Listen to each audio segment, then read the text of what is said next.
What's up, everybody? We're back. We're back with another live stream. I am I'm realizing I'm getting sick, and I'm not fully recovered from last night. Last night was wild. You know, you guys are being savages. It's all fun though. I just realized this, and I didn't know that I had it, but apparently I own Jackbox 5, but I have it on the Switch. So we may have to check that out when we get around to playing then. But yeah, this is something else. So how's everyone doing today? Anthony, you say you're not fully recovered. You know, the interesting thing is, I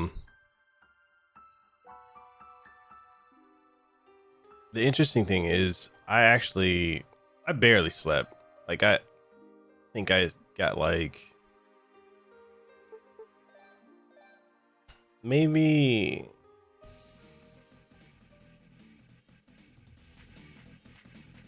maybe 7 hours.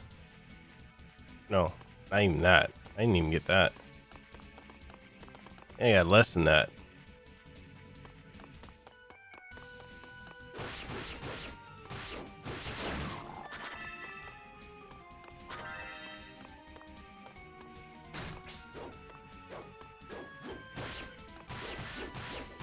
$3. I'm running off 3 hours of sleep. And mainly because I know I need to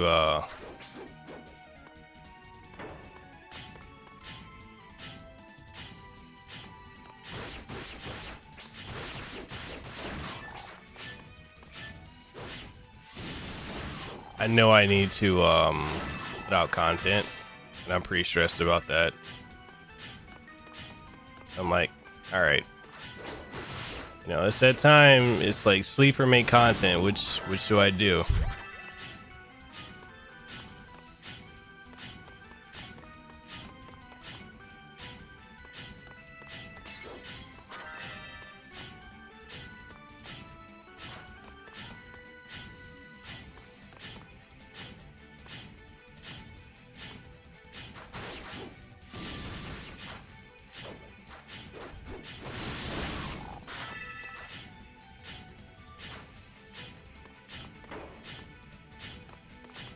I think it's a whole lot of people here today. I think a lot of people got worn out from last night.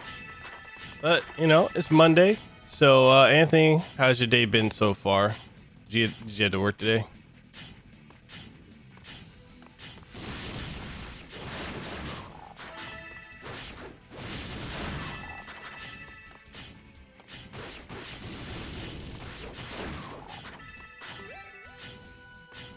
You still need to put out a review for 1917, some movies I can review after seeing some I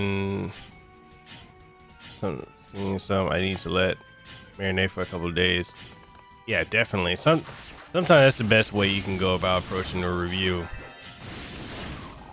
Do you do scripted, or you go free flow?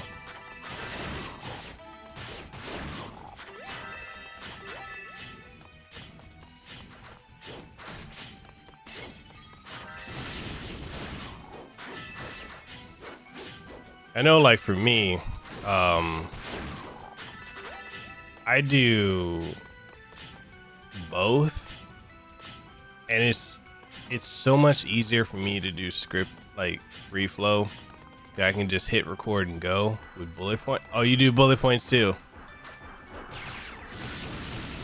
You know, it's just so much easier for me than you know, like having a script to follow by. The script is good because it allows me to hit all the points that, you know, I typically would miss, but it's draining nonetheless. I can't go there yet.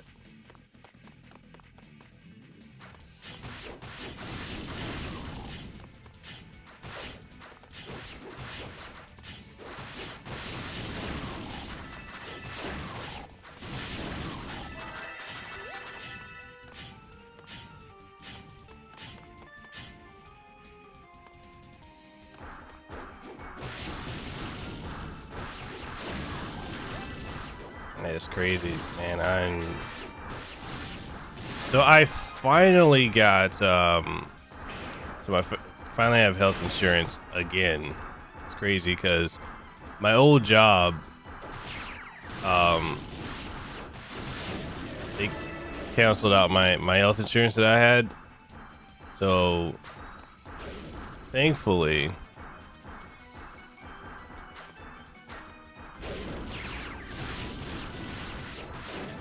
I have it now. Like I've got health insurance now. I'm like, okay, cool. I cannot have to freak out too much about getting sick or if I need to see a doctor.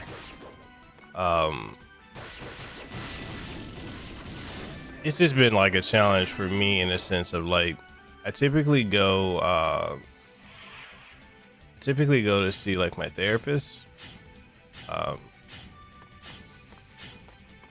to help me with, what's up, HLO? Yeah, I typically go see a therapist. I've had the same therapist for like a decade, you know, helping me cope with, you know, my daughter passing and, you know, with depression, anxiety and stuff. Like, 'cause my old job really took a toll on me. And when my old job just decided to fuck me over on my insurance, I'm over here like, okay, well, shit, I can't, you know. This is one of those things. I'm like, all right, well, I can't go I can't go see my doctor anymore. So it's been quite trying.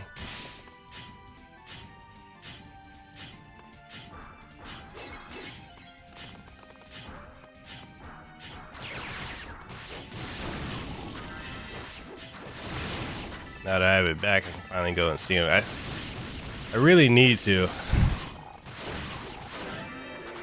I'm like,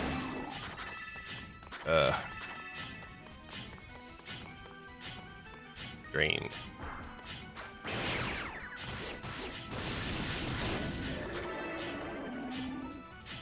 So I need to find a therapist, but all they have around me are clinics, and I ain't going to them because it seems like once you make progress, you get a new doctor. Yeah, that's true. That's the other thing too is my old doctor, my old Dr. Kim. Yo, she was the absolute best.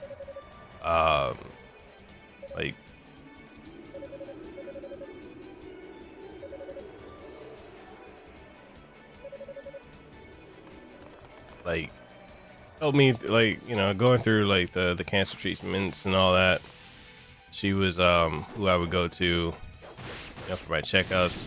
That's the other thing too. I haven't even been able to do checkups for that because before you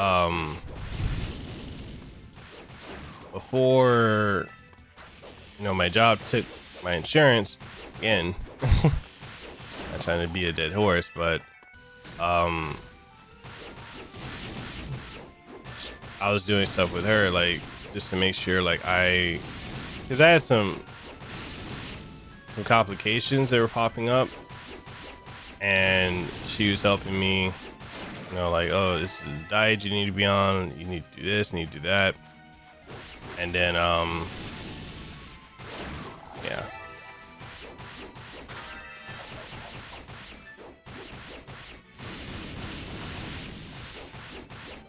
So I might be able to finally see her again.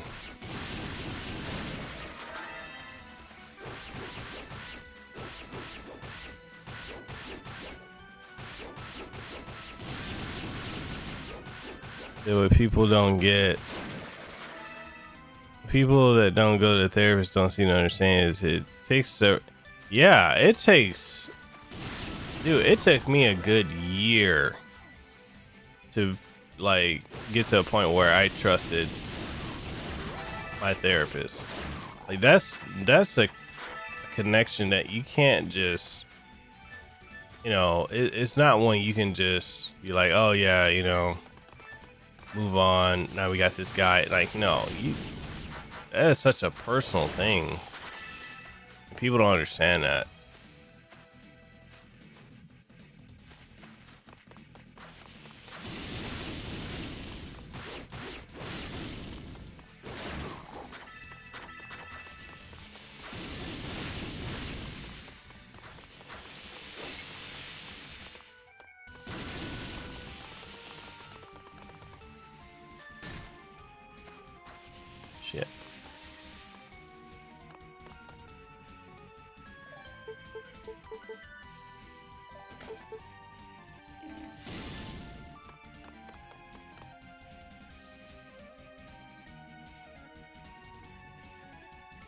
Hey Jolo, what you up to, man?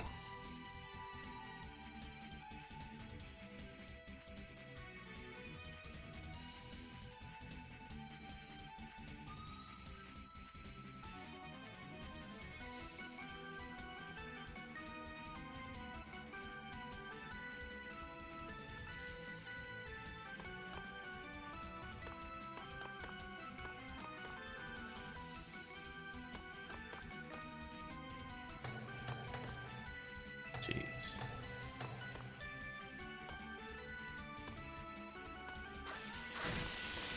Did you have today off from work?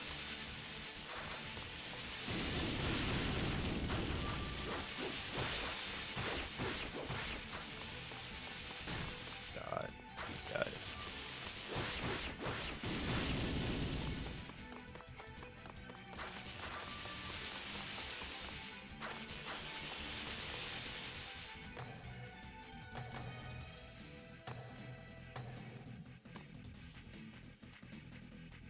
Oh, you just got back from it? Cool.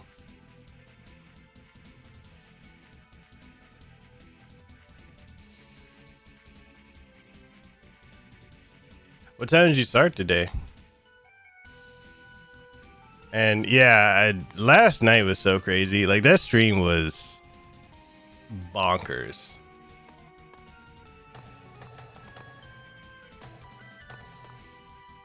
Shit.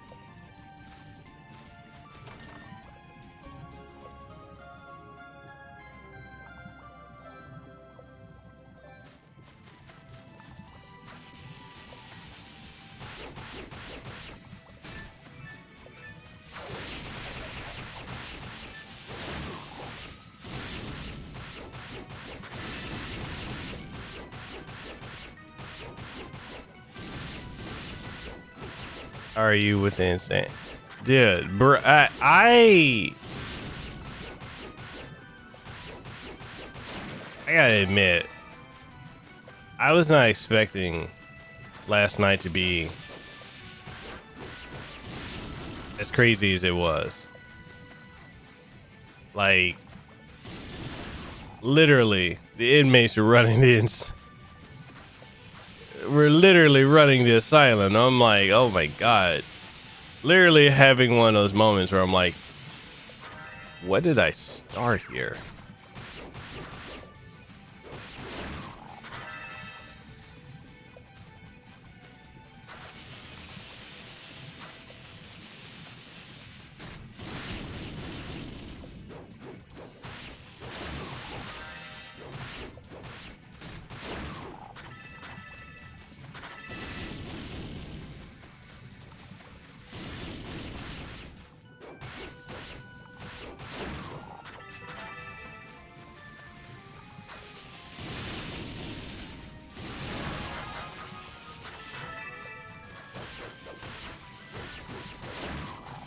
No, it was a lot of fun. Like I'm actually very shocked that it went so well, you know? Not thinking it was gonna go terrible or anything like that. But it's one of those like, you know, first time experimental things like, oh, is it gonna be good? Is it gonna be, you know, how's it gonna turn out? And it turned out really well. I was like, oh well, shit, okay, this is a thing now. Yeah, I feel like, yeah, we were all like legitimately like having a good time, and that was something, you know, that was a really good experience for you guys. Like I was telling Fabian this morning that like that for me, you know, I haven't honestly like laughed or had a good time, you know, like that in a long time. Like hearty, literally like it's just like hanging out with friends, you know. I haven't genuinely felt anything like that in a long time.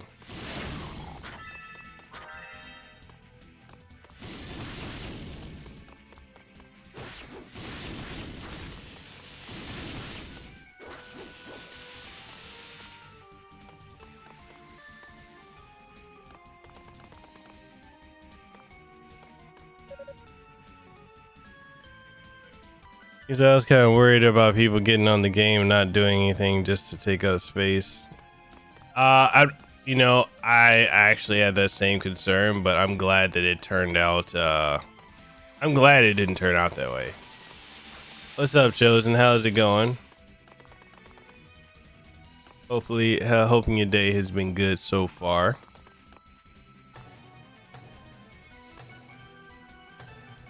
I'm glad I decided to go with this one first because, like, I don't think I can mentally handle like a full-on RPG. It's gonna require me to coherently function.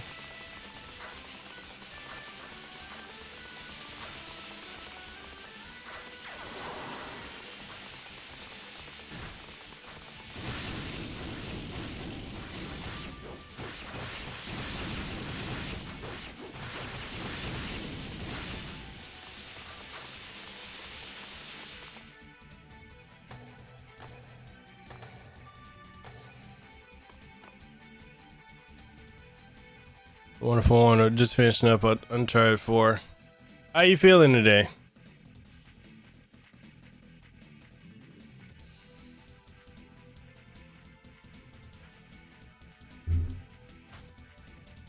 I'm hoping by the time of the next stream I'll be more mentally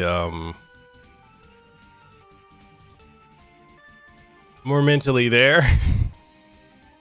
Yeah, I realized it earlier. I'm like, I can't do an RPG right now. I mean, technically this is an RPG, but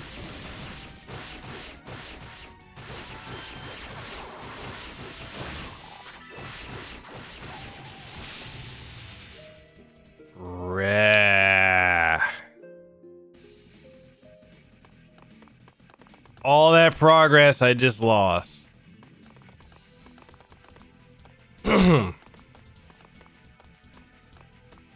And the fact that I'm getting sick, I can't. Oh man, it's bothering me. You know how like when you know you're getting sick, like you can feel it in the back of your throat.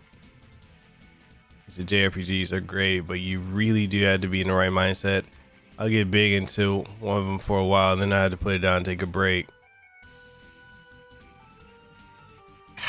Dude, I'm telling you.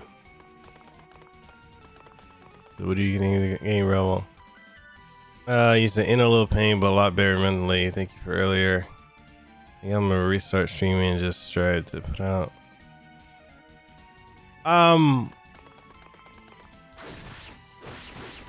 Chosen. The thing is, you have the desire to do this. So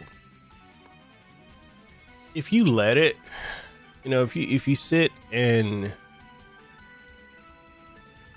like just consume yourself with the thoughts of content creation and all that, trust me, as I'm telling you this, I am completely speaking to myself. This journey can do a number on you, and you do what you can when you can. Don't let it consume you, and never lose sight of why you're doing it. And like I said, I'm talking to myself as I'm talking to you, because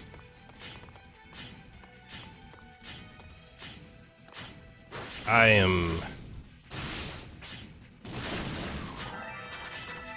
needing to hear this just as much as I'm telling other people this. What's up, Umair?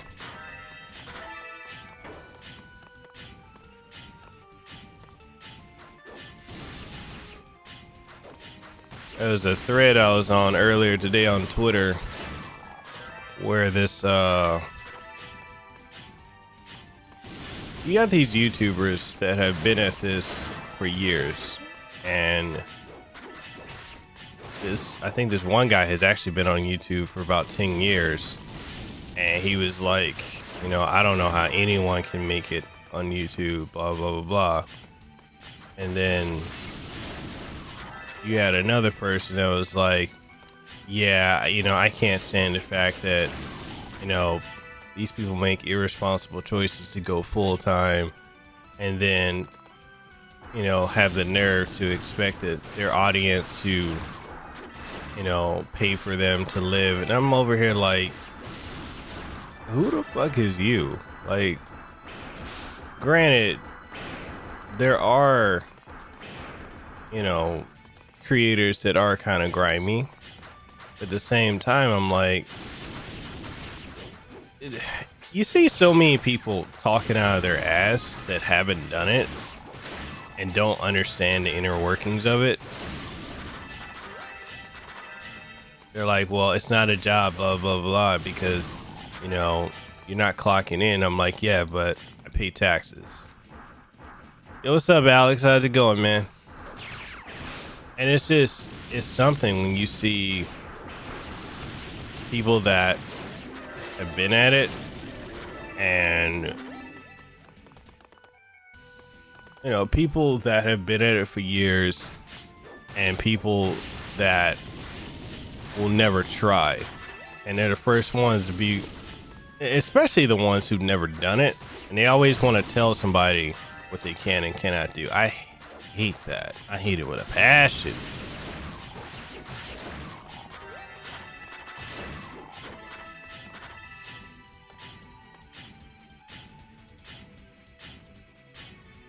Let's see. Hey, Miguela, that was a good interview you had today. Oh, the one with Adam Corlett. I'm glad you guys enjoyed it. Actually, do I have it on here?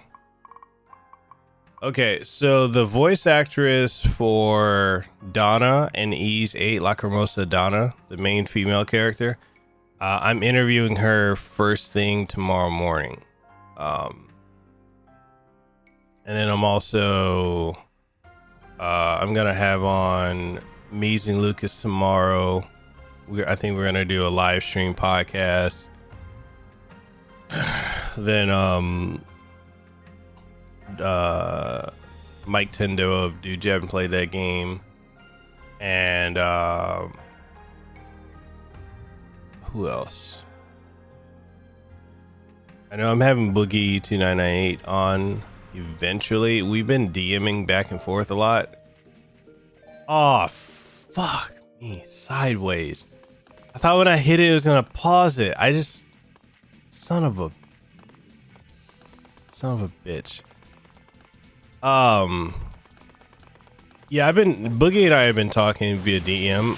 I know he's got a lot going on, and then, you know, every time we turn around, someone's going at him with some, you know, type of drama. So I'm not sure exactly when that's going to be going down.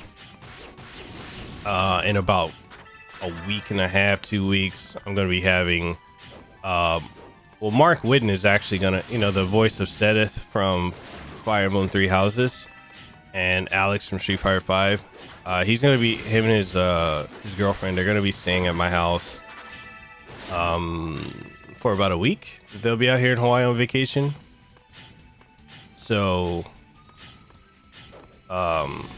we're gonna do like an in-person interview. I was supposed to do one with Greg Chun from Judgment, but because he was actually down the street from me with his wife's family, but his schedule was hectic. But it should be good. It should be good. Hopefully you guys enjoy it. And that's the other thing too. If you guys have questions that you want me to ask on these interviews, like, feel free to let me know which, like, if there are any questions you have, and I'll ask them on the interviews.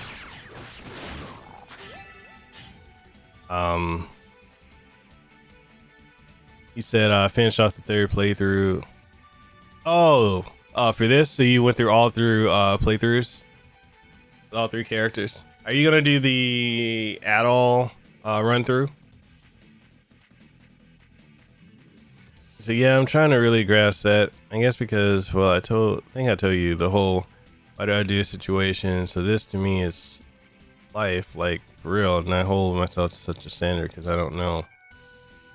No, I understand that. But here's the thing: as a content creator, no matter what you're doing, like whether you've established yourself, whether you're working on establishing yourself, no matter what you're doing, no matter what field, YouTube, podcasting, streaming, entrepreneurship in general as a whole, which is effectively what it is that we all do. This is entrepreneurship.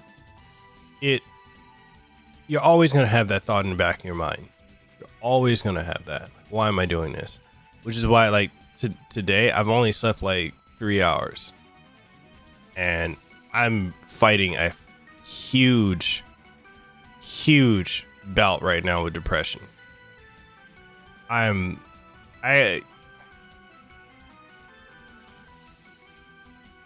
It's not easy. And dealing, like, nothing you do, like anything worth having is worth, anything worth having is worth fighting for. And anytime you step into something new, this is still a new thriving field, as of the last 10 years, content creation, this new form of entrepreneurship. And a lot of people don't understand it. And it's hard when you don't have a support group, which is one of the key things for, what I want to have for all you guys here, come to the streams, all you guys in the Discord, I want to create that network of support because you're going to need it. You're really going to need it. And there are going to be times when it's like, you're going to that feeling's going to wash over you. And you're just going to wonder, like, why the fuck am I doing this? Why am I putting so much effort and energy and time into this and nobody watches? No one cares. No one shares. No one likes it. No one retweets it. I'm fucking there. I know what that feels like. But you also have to keep in mind that feeling washes over you. It's a moment in eternity. It comes and goes. I'm learning, instead of fighting it so hard, sometimes you have to just allow it. But it's hard, like,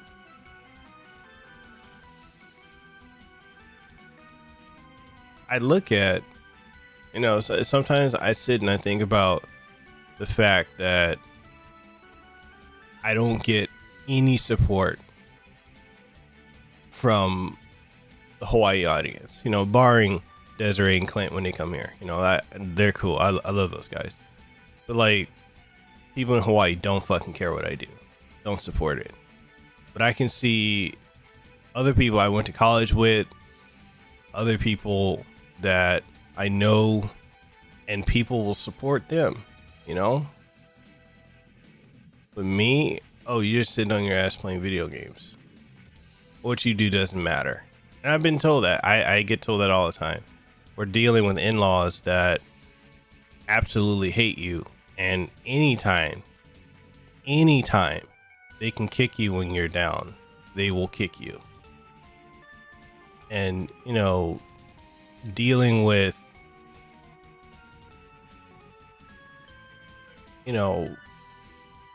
difficulties with, transitioning into this when you're coming off of a high paying career. And, your partner, your spouse, or whoever has to take over the bills primarily, and that causes tension and discord and conflict too. But if it's something that you want to do, it's not going to be easy. Sometimes you got to make sacrifices. On this journey to do this, I've made a shit ton of sacrifices. I've sacrificed over $100,000 a year career. I sacrificed majority of my savings and electronics and stuff I could sell or pawn off to fund this, so I could buy equipment like this mic, this interface, to increase production values, to put my heart and my soul into this. And sometimes I think I'm failing, but then the other thing that I do, and I strongly implore everyone to do, is stop, take a breath, and reflect. Look at where you are and how far you've come. And go from there. I'm over here like stressing like, oh, no one cares about myself. I'm like, yo, I had fucking Adam Korlick on my channel.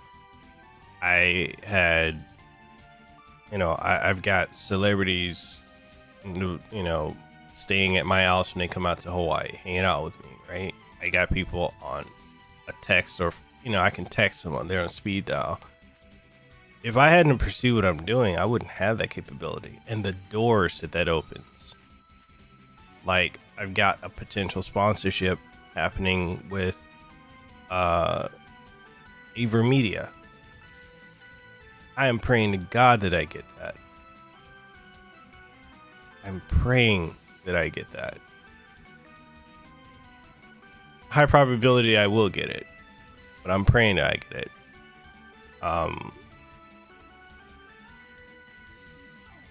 There's just so many doors that have opened that never would have opened if I hadn't took the chance. And it is easy to go through life and have a safe experience or semi-safe, routine, but you have to ask yourself. And this is the question I ask myself, and I'm trying not to choke up, because this literally, it brings me to tears when I think about it. Like,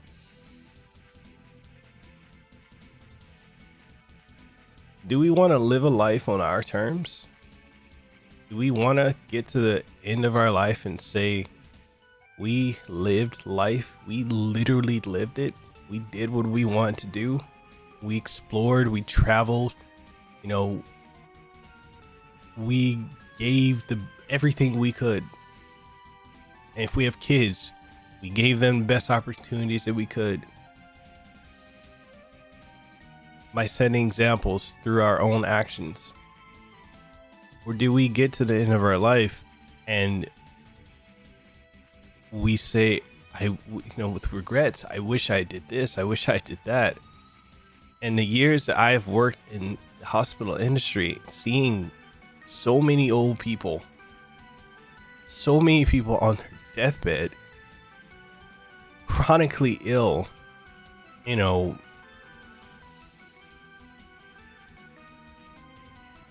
either with family that doesn't give a fuck about them and don't see them because they're gonna die, and they can't deal with the fact that they're gonna die, and let alone the person who's dying has to deal with it. People regretting that they didn't get to experience this because of fear. Because people said that this is what you're supposed to do. You gotta do this. Is that living? I can't. And maybe this is a midlife crisis for me. But fuck it. I'm living life on my terms. It's not easy. But I'm investing in myself. And that's something life doesn't, school and all this, they don't teach you to invest in yourself. They teach you to work to live. Effectively, you're bonded to a job, to debt, to whatever. I can't live like that. There's something I saw on Twitter and it hit me hard. So this is a guy I follow. Oh, Zuby, right? He's an artist, a musician. So his tweet he put out, and this hit hard. He put out a tweet, and this is about money. And I challenge anyone here to, if you're thinking about doing something different in life, or a new career. Hear me out with this. So Zuby says 2 ways to make money. He said, 1, you can work a 20-hour job, $20 an hour job for 40 hours, and you can make $800. Or number 2, you can sell a $20 product 40 times and make $800. To earn more in the first model, yet you must negotiate a pay raise or work more hours. The second removes time from the equation. You can make $800 in 30 minutes. And that hit me. You know, what is, when you stop and think about it, if we go back to that. So if we're making $20 an hour, right? We're working 40 hours a week. 40 hours of our time. Is it really only worth $800? Like, that's all, you know, our limbs, our health, our mental health, physical health, our ability. That's it. That's all we're worth.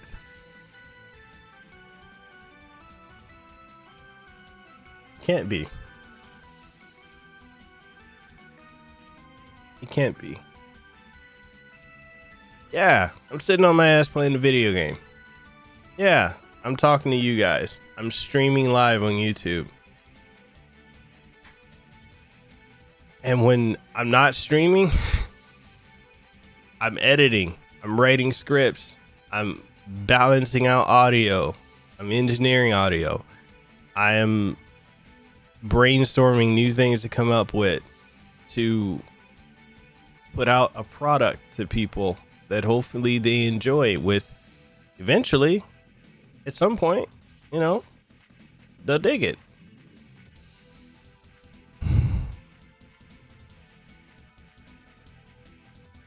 Sorry for that rant.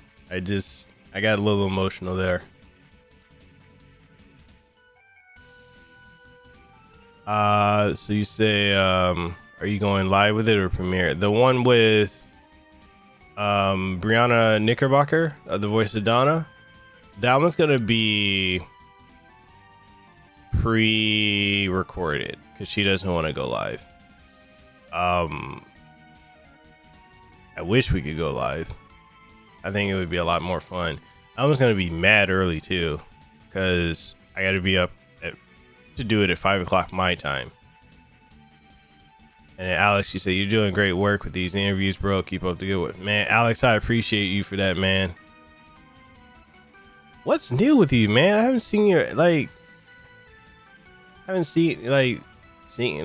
don't know. How you doing?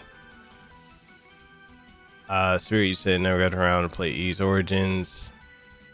So I completely understand where you're coming from, but easier said than done. Exactly. Way easier said than done. Way easier said than done.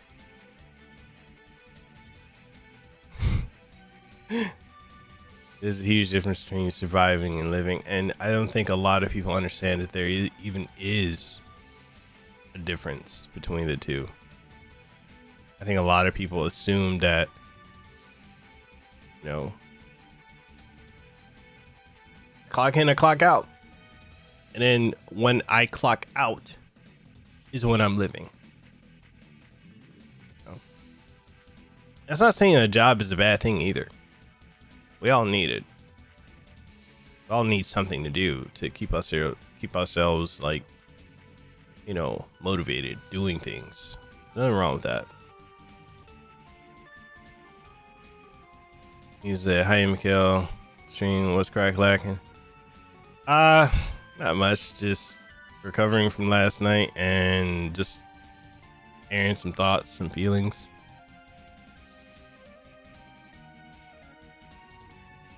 So now you get he said, no, don't worry about it. He's had a midlife crisis at 30. I mean, maybe that's what it is for me.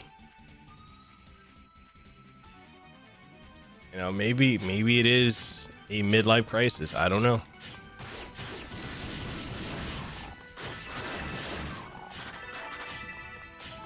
It's been a hell of a journey, I'll say that much. Things that I never thought I could do. And it's the thing is, you never know what you can do until you go out and do it. The last night's was nuts. Last night's was bonkers. Oh my lord.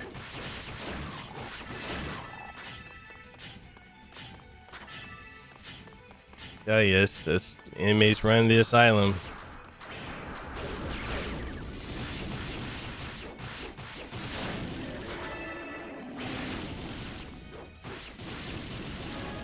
Yo, yeah, for honestly though, even Amy, she hit me up and she's like, did that really happen like that? I was like, yes, it did. She's like, holy shit.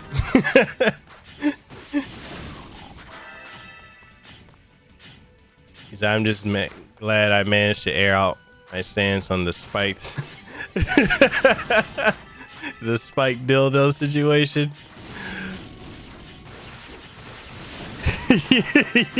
You surely did. God damn, I forgot that you did that. Oh my god, yeah, that was hilarious. He's like, stop putting that shit on me. You're the one.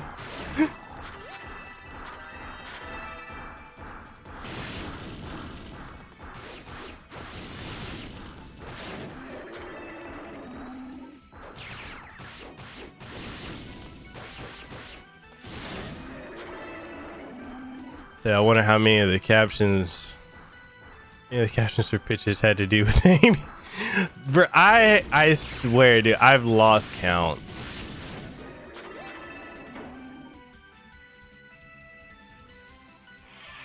I'm not gonna even lie. Like a lot of the, that was a lot of shade thrown. I'm like, part of me is like, was that in humor or was that in?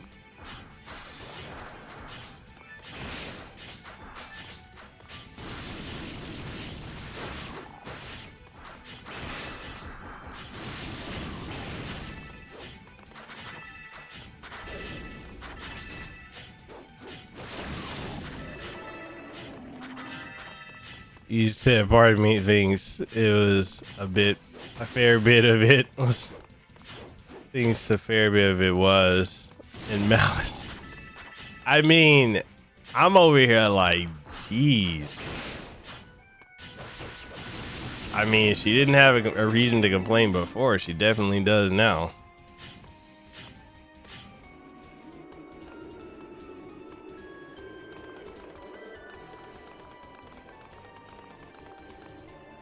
Say the shade was real though. I think it was just to get everyone like I honestly think it was. I think it was just like to make fun of the situation. Now, one thing I will say, I did feel was kind of unnecessary, and I did think was a little bit out of pocket was when Malik was trying to talk about like Hua like that. I mean, not only because she's my wife, but also like just for the sake of the fact that I didn't think that was appropriate. Like it didn't come off to me like it was just one of those things where I'm like, yo, that was weird. I'm like, you know, already coming off some stuff. I'm like, yeah, we're not. I'm not going there with that.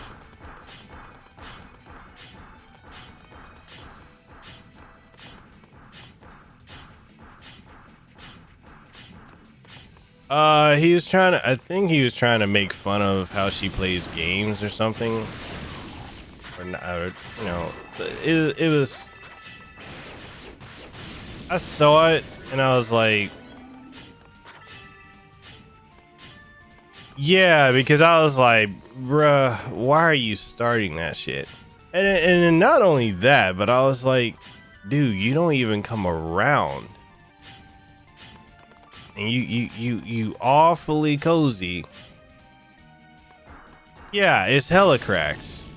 And for those cracks, that's something we see out here. Like that's, you know, someone gets, you know, they get the hands, but they get, you know, verbally or whatever.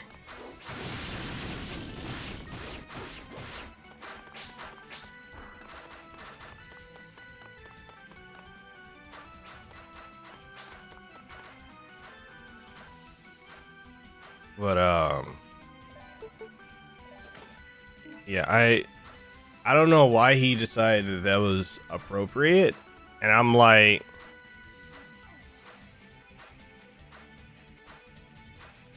yeah, Spirit, that's exactly the same way I saw it, and I was like, bro, why are you doing that?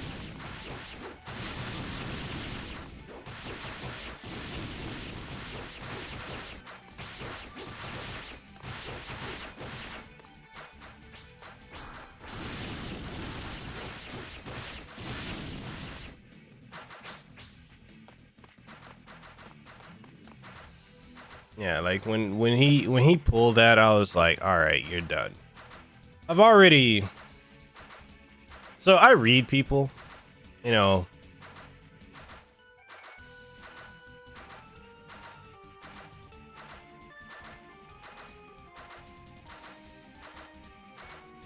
He said, can you imagine what it's going to get like when we're more comfortable talking to each other? Bro, it's gonna be, it is gonna be off kilter. But you know, here's my thing. You know, y'all know I don't do the censoring or none of that shit. But I just felt him doing that, especially when, you know, the conversation wasn't even predicated for it. I thought that was out of pocket. So I was like, all right, you're done. And it ain't the first time something like that has been done. Well, he was making fun of Lehua. And I feel like he was trying to start something and thought it was funny. And I think the other thing too that's funny is he doesn't know that Lehua and I are married. He thinks that like we're brother and sister, or like bro and sis, like a night kind or friend kind. So, and that just goes to tell me, I'm like, you don't fucking pay attention. Yeah, it was a shock. It was for shock value, and I just was like, no. And I've already, you know, with a lot of people. Let's go back to what I was saying. Like, I read a lot of people, and that for me was enough to be like, no, you're done. Like, you're done. There have been other situations with him.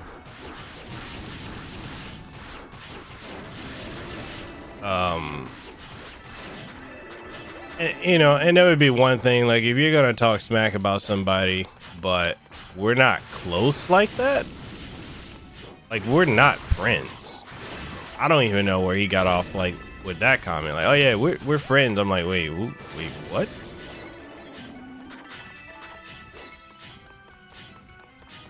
I was about to say, like, dude, I don't know you like that.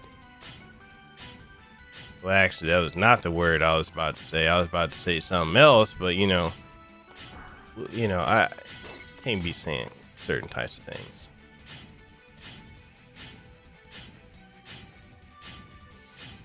He said, I got the gist of that because he was talking about some game she was playing, and he was like, why are you playing like that or something? Don't tell me you've ever read of me. I have read you. I've read each and every one of you.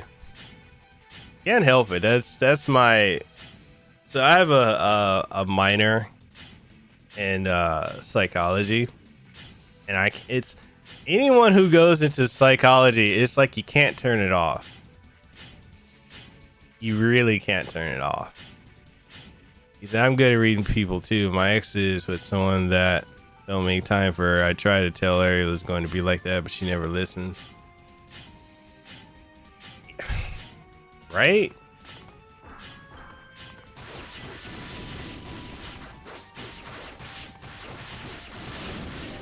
You know, and one of the other things too, I don't want to have another, you know, situation where something goes down kind of like with, you know,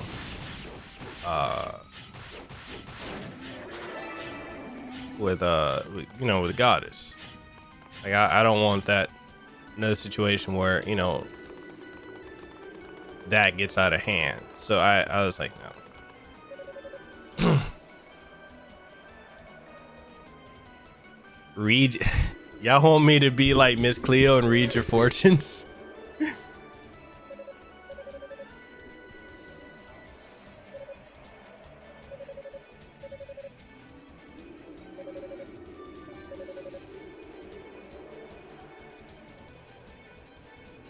She did see that stream and she was heated, but justifiably because of that part.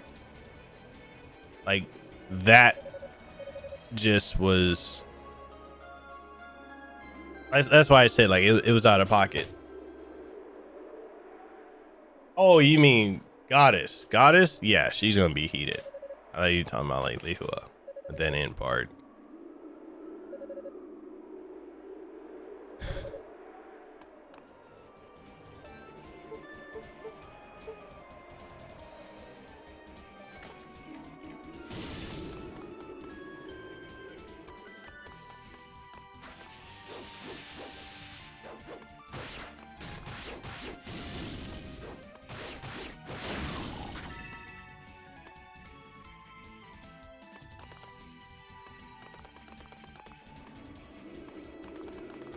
Because I think you can probably read from me when I'm in a downer. Was me.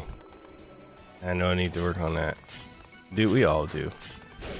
The thing is, dude, we're and you all know this. Like we're all works in progress. Like we're never gonna get to a point like where we're not gonna need to work on something.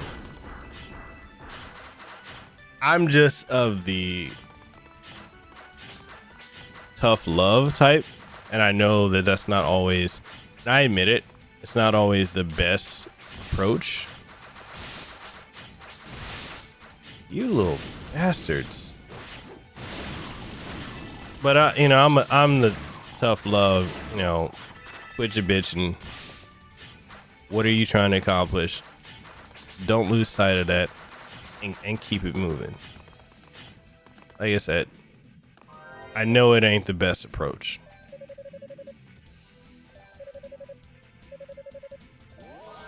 But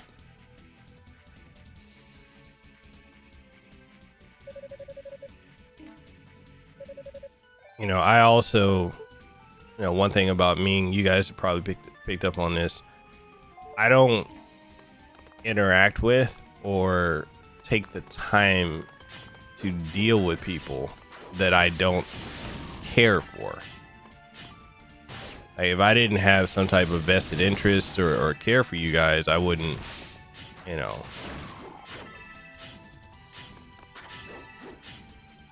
I wouldn't make the effort. So I do. I literally, yeah, man, these are like the fleet, man.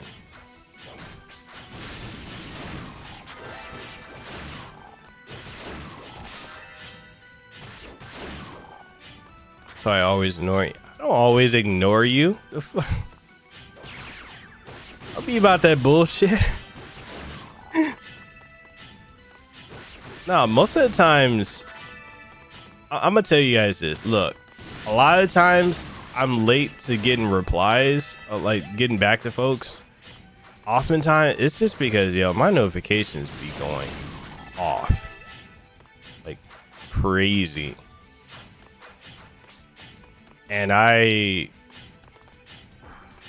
that and then the time zone difference. I think some of you guys are like a day ahead, a day and a half ahead, which I think that's the case with you.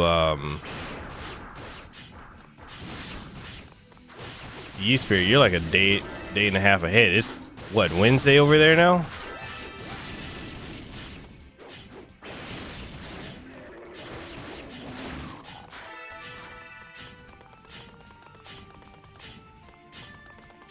Day. Sorry, I said date. Oh, what would you like for the date, man? But like, yeah, it's the whole time zone difference thing too.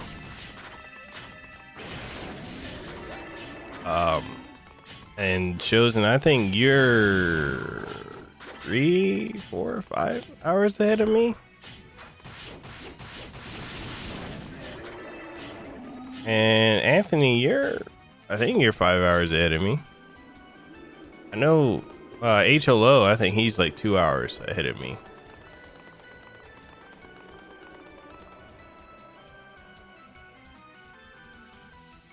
Use that. I know we talk. Yeah, we literally do. We literally talk almost every single day, if not every day.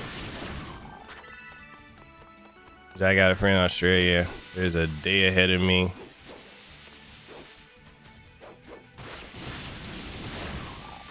Well, those bastards don't do that much damage anymore.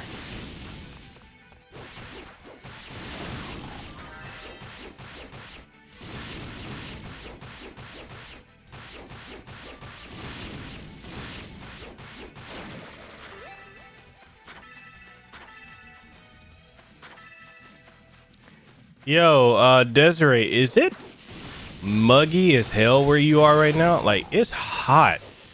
It went from cold to hot.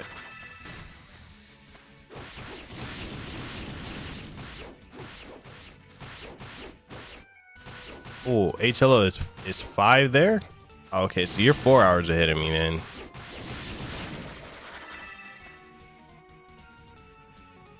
Said wine dying killer instinct. I'll see you 10 hours ahead. He said, why you want to watch Desiree Kinky?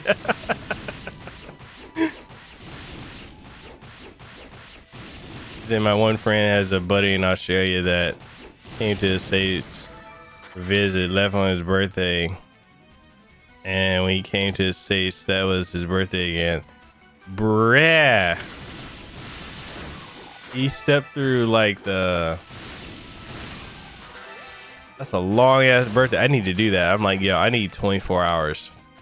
I need 48 hours for my birthday. And as soon as it's about to be the end of it, I'm gonna hop on a plane. Like, nah, bitches. We celebrating this for 2 days. It's that extra daylight savings time.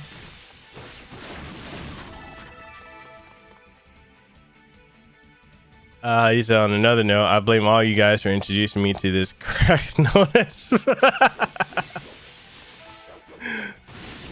Oh my god, Mayor, how far have you gotten in it? I booted it up this morning, and I think it was like 1 something, and I fell asleep, and I woke up at like 3, and I was like, man, I should do something.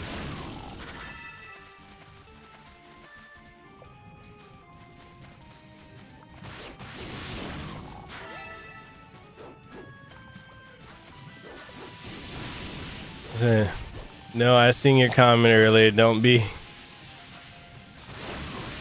She got her eye on you.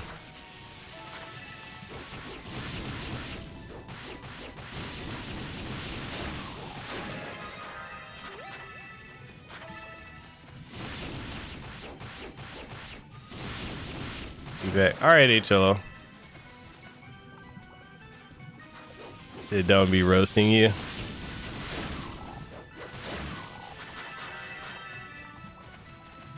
Okay. Look, I gotta ask a legitimate question using Steiner math. Desiree, are you really the age that you said you were? I feel like, come on now. We're buddies. You can be honest. You can be honest. We know We know you're 23. Don't lie.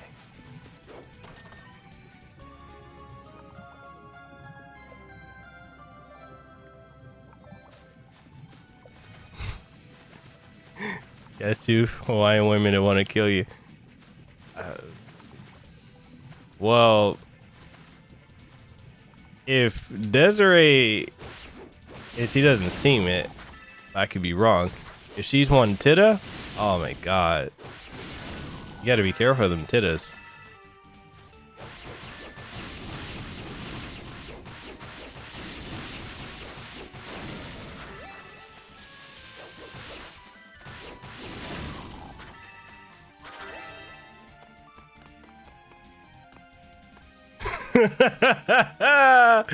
You said, what the fuck is a titta? Desiree translation. Just don't piss off a titta.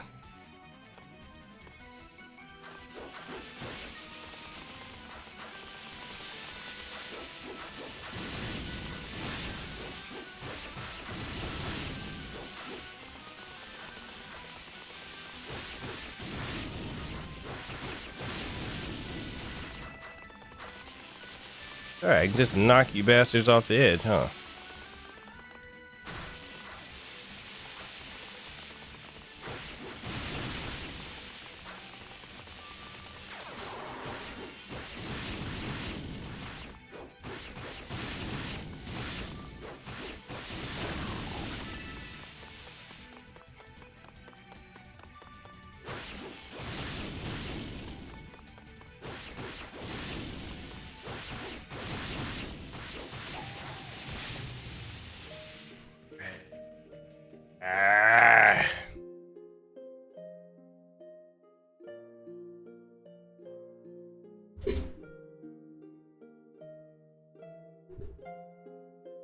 Titta.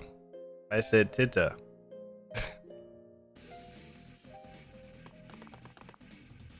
Oh, you can be. You can be a titta. Okay.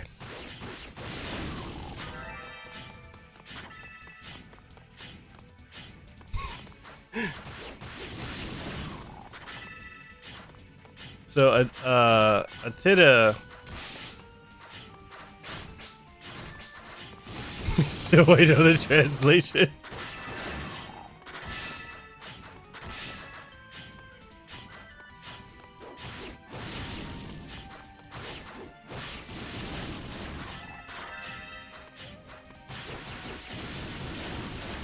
Ah, no worries.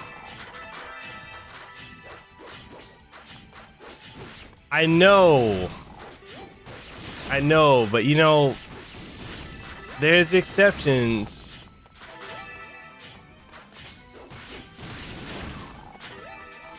There's exceptions. There are exceptions.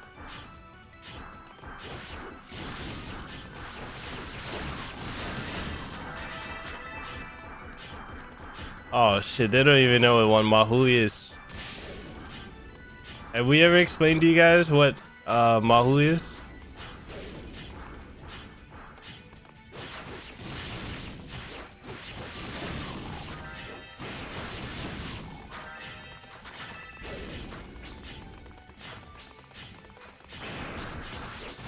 Ah, I appreciate that.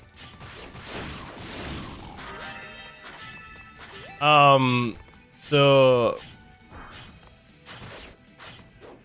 a titta is basically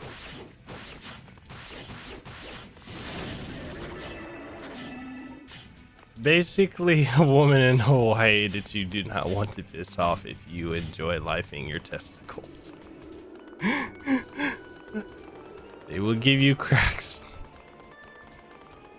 You talk shit, you get licks.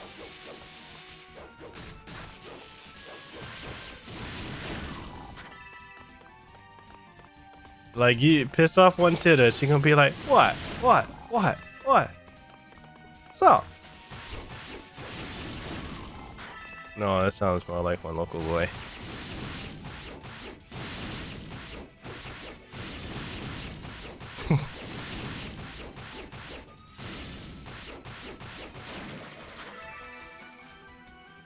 Oh yeah, should take you on our tit upon.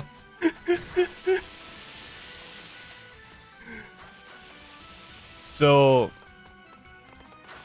you know how you guys know how there are girls so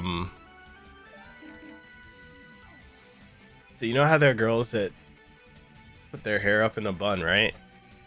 So if you're around one tita and you piss her off, or she likes scrap or fight, and put it if she put her hair up in one bun,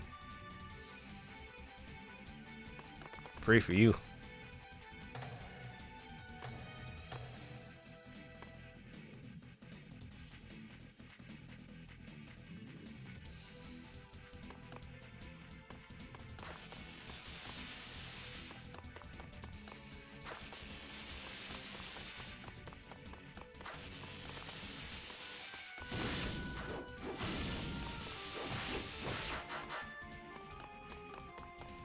Oh, even better.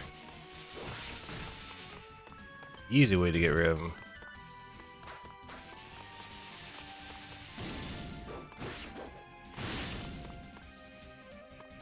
Oh, come over here, Reese.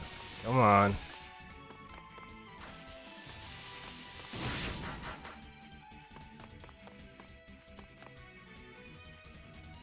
And the thing about titas is they don't care. Man, woman, one mahu. You're gonna get cracks either way.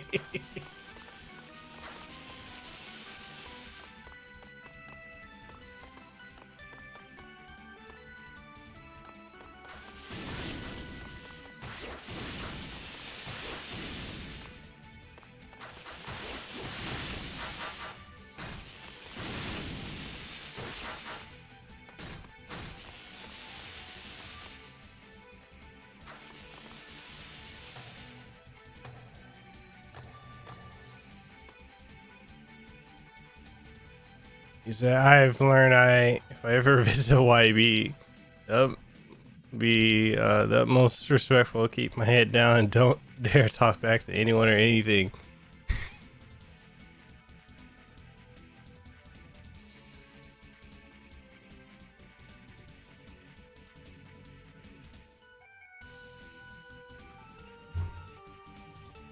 Well, if someone says to you out here, like beef or like scrap, say no and walk away very quickly. Damn it! I made so much progress. You've learned to stay away from Hawaii.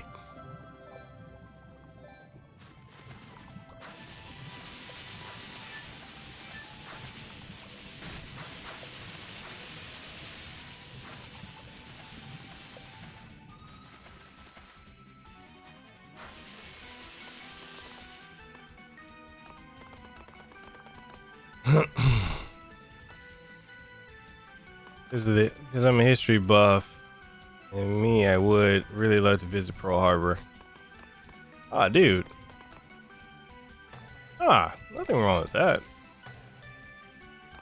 What's up, Antonio? How's it going, man? Okay, who wants to jump first? Or I can take all you guys out.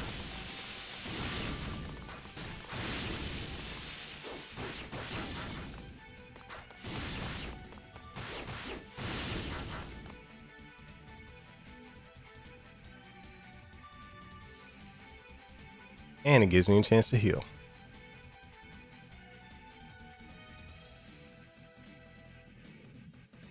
So I just reply with, you're having a bubble, mate.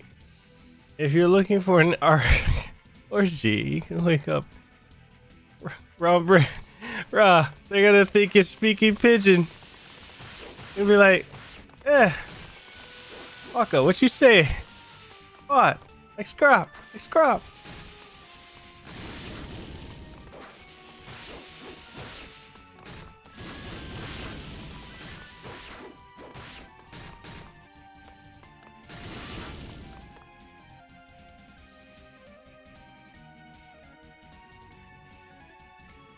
Oh, this is such a trying area.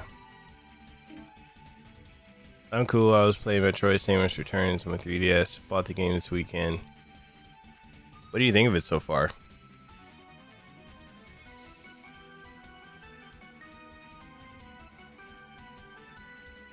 I need to go back and finish it. Is it Pigeon versus Cockney? Who will win? I don't know. That's actually a good one.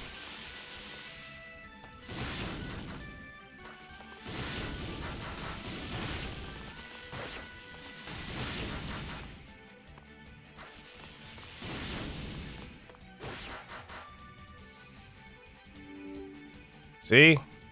I was playing smart.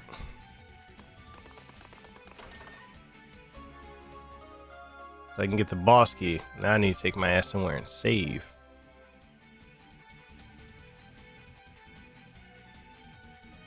Yo, it is so hot right now. He said you had to sleep now inside by say hello past midnight. See, this is what I'm saying. Like, there's people from all over. So I learned from a lot of people that this is supposedly the most grindy. Yeah, this one uber grindy.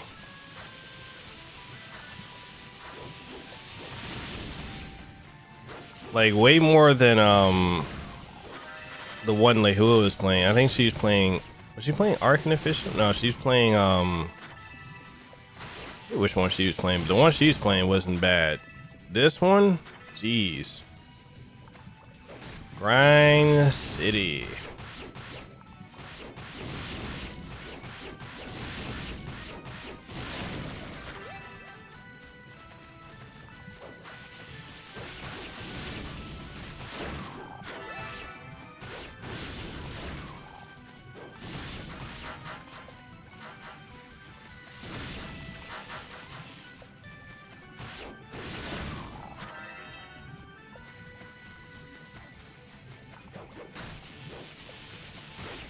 Oath and Felgana. Yeah, that was the one she was playing.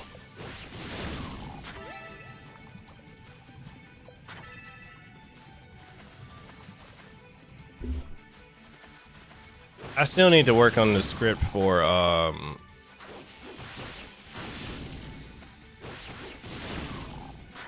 Antonio, have a good one, man. Thank you for coming through. I still need to work on the script for Act 2 of the E's Legacy. And I need to, hey man, get that rest. And I also need to work on my timeline video for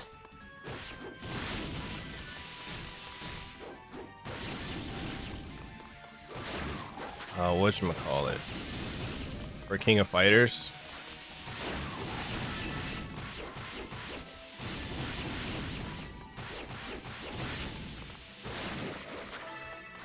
Because believe it or not, guys, I really don't have any games to review. I mean, I've got Dragon Ball Fighters.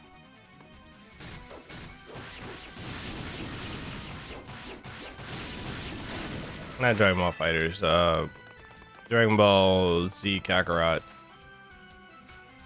I'm kind of like, I'm so leery of streaming that. So I don't know if I told you guys. So I got a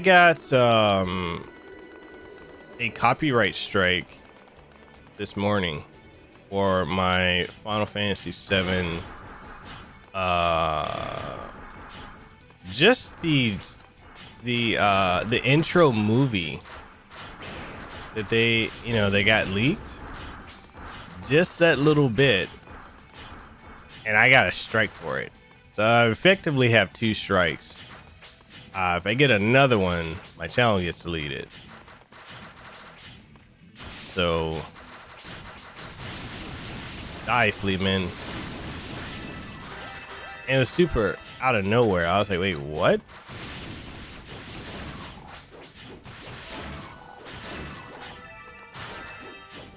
Yeah, they are. They literally are. Like they give it. They'll hand out those strikes no matter what. So these flea men.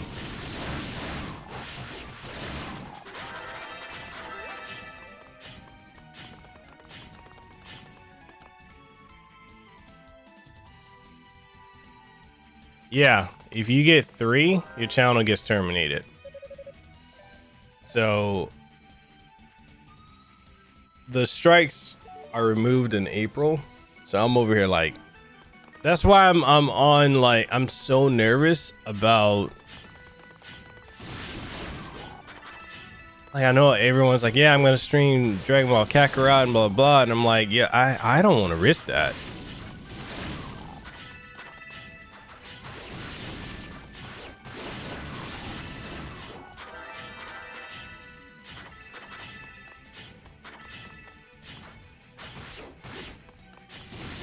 Ooh, Mary, so you cannot wait for King of Fighters 15.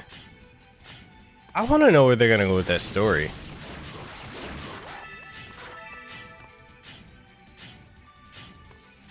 Say wait for April then.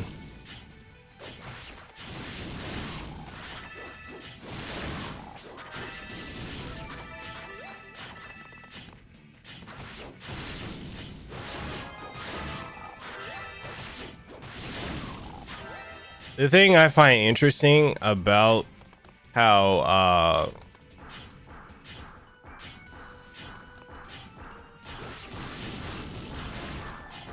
the thing I find interesting about how they're doing these copyright strikes is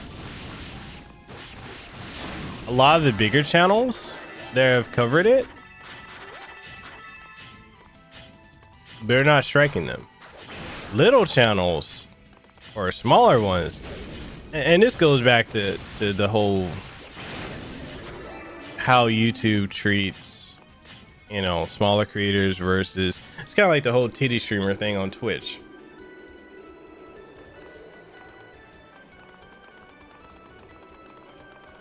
There's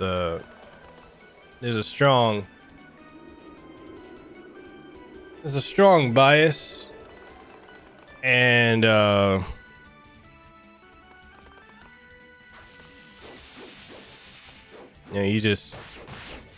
know who you know.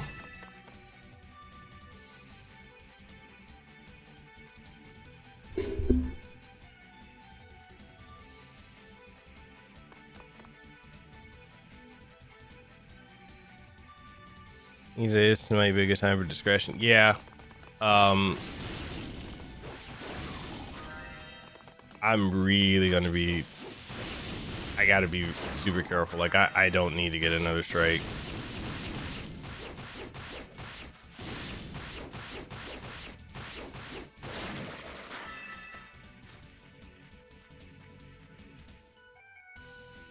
He says, I thought with would they be able to copyright it being a Bandai game, as I thought with the game having all the necessary licenses for the game to be streamed.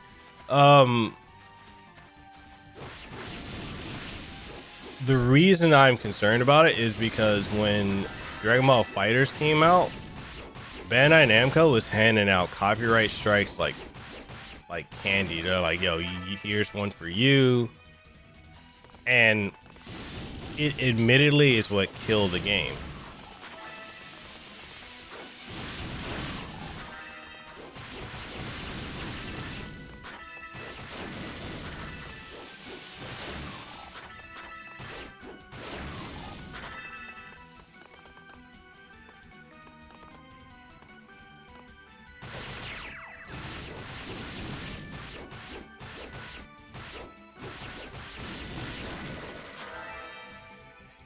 He said, just look at Fabian's situation. Markiplier viewers getting their accounts deleted. Markiplier gets the CEO's phone number and told, call if you need anything. Exactly. They're not gonna do that with. They're not gonna do that with smaller channels. And it's unfortunate that it's like that.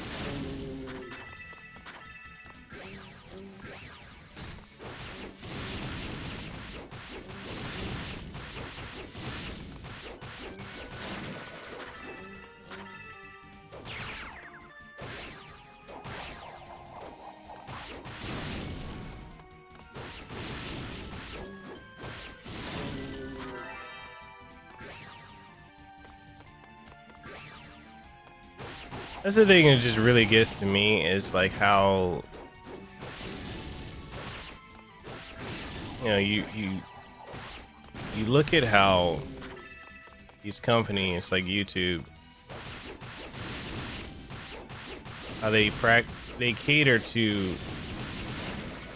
I mean, I get it. Like you cater to the people that generate you the most revenue, but it's messed up.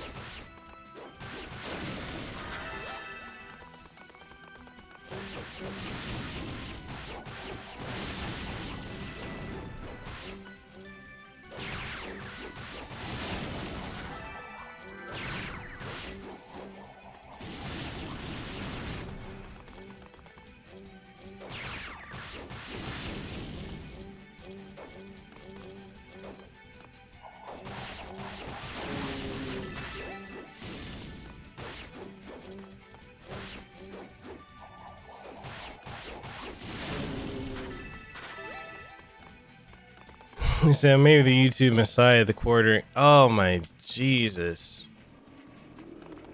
Have you guys seen some of his latest stuff? That dude is so cringe. He is so cringe. I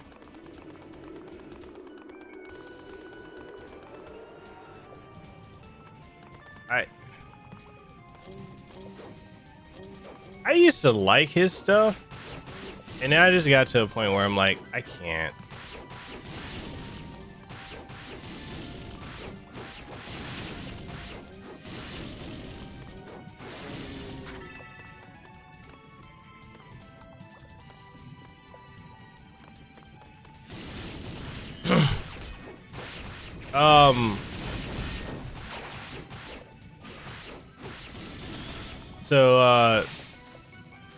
Chosen the cornering, he's the one who's been like claiming that he's the reason why all these YouTubers accounts have been restored. He's very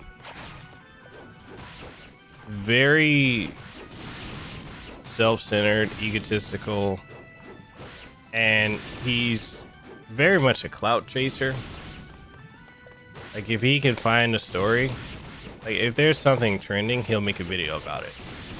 And he does a lot of that with the video game, with YouTubers, video games and whatnot. Yeah, he's a complete narcissist.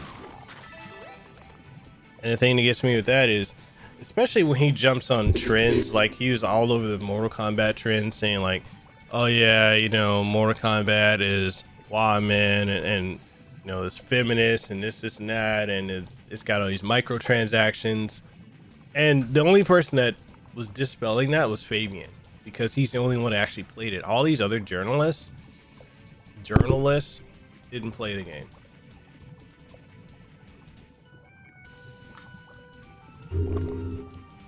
And the quartering, he just likes to take credit for everything.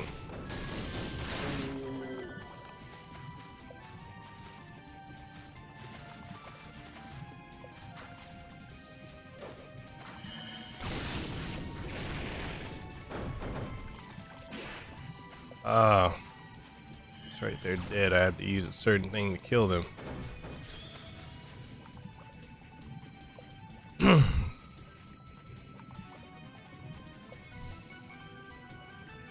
You say you've been following the shit with the MXR. What is going on with that? He said, I can't stand how the quartering or geeks and gamers like to suck up the PewDiePie, like the time geeks and gamers said SJW's hate clapping because of PewDiePie. Oh God, anything for a drop of clout.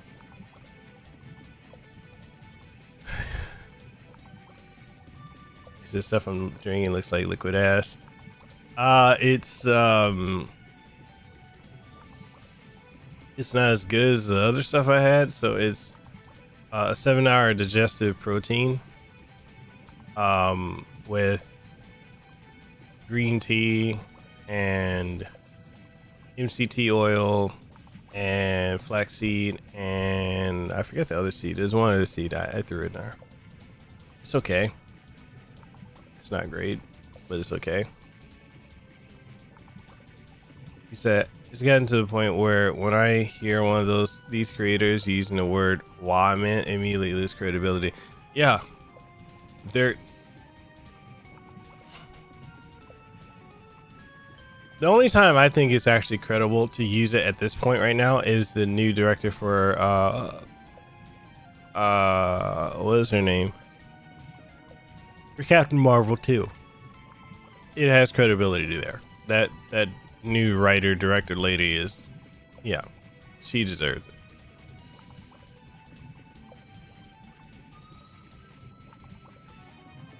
He said he used a couple of clips that are represented by a company called Junk Media and have charged him in the past, and he paid $2,000 and now they're demanding $6,000. They're going to copyright strike videos, or alternatively they could have always paid a $50 license, but they won't refund the difference. Wow.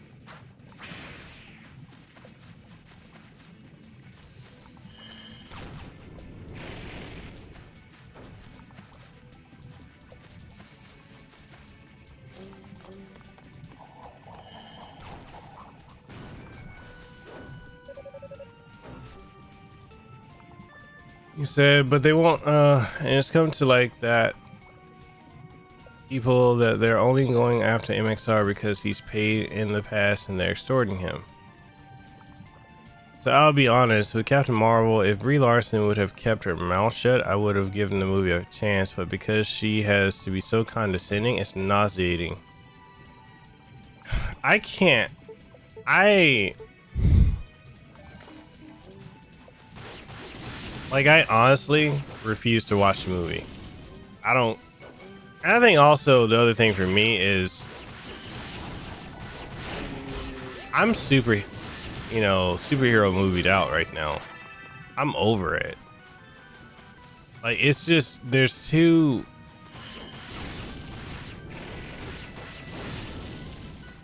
I'm just kind of like tired of it, you know? It's like, all right. You guys have been like, every year you're guaranteed a superhero movie.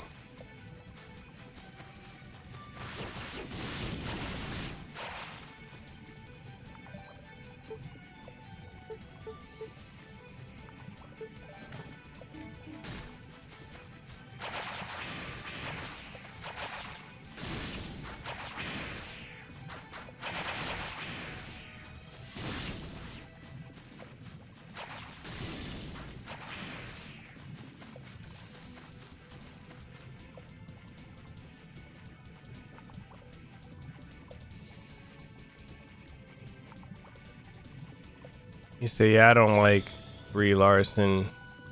She's crazy. She's absolutely crazy. Oh, you guys remember I told you like one of the voice actresses for like Persona 4.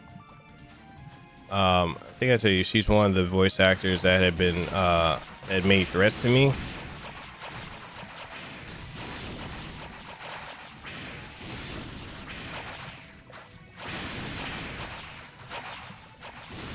So apparently she's in some hot water.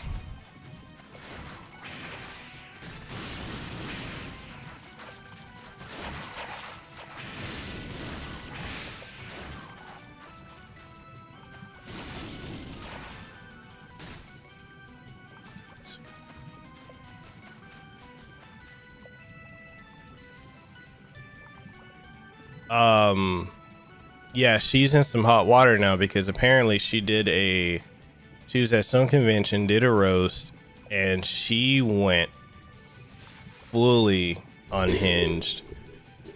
Let me see if I can pull it up.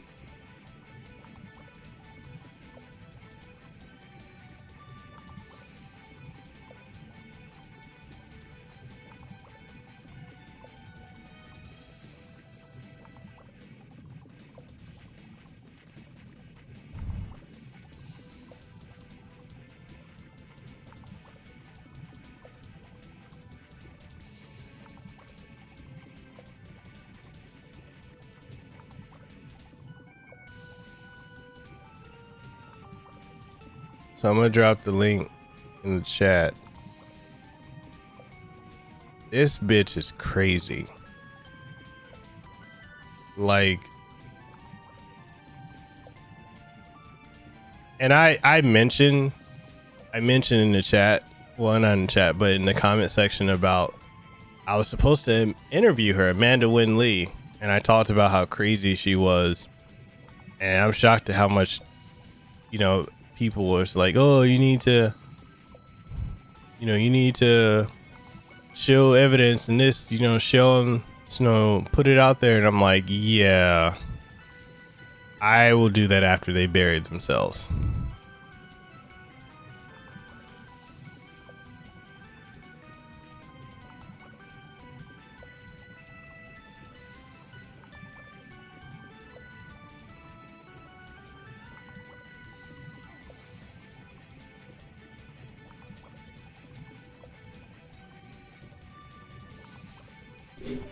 Like, if you watch that video, that link I just gave, she is unhinged.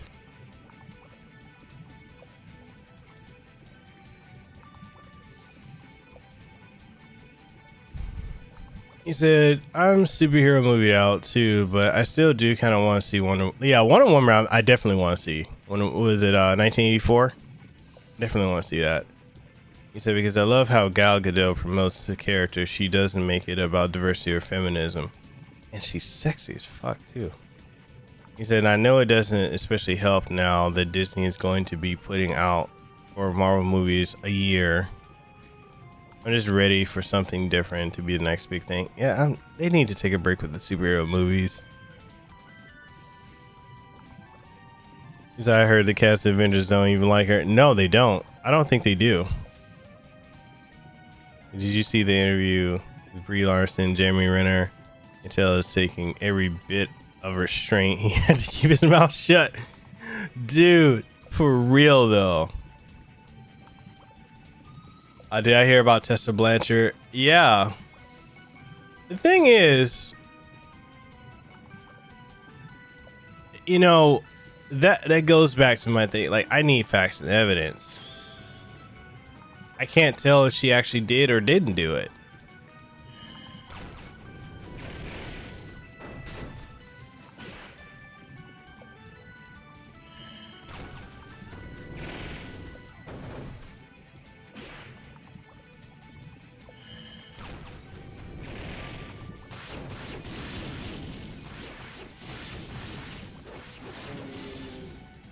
And like, all people are giving us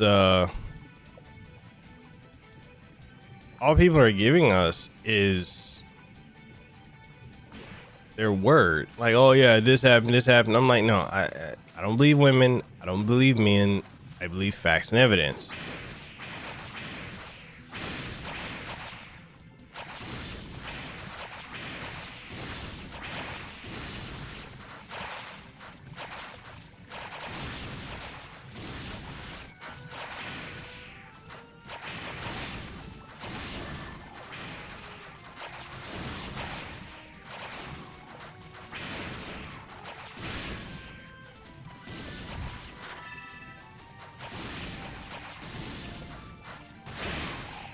Oh, jeez. Get out. Get out.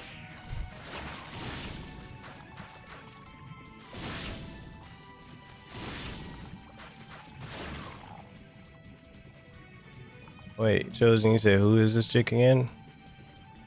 She's a famous voice actress. She played Yukiko and Persona 4. She's from a lot, damn near every anime from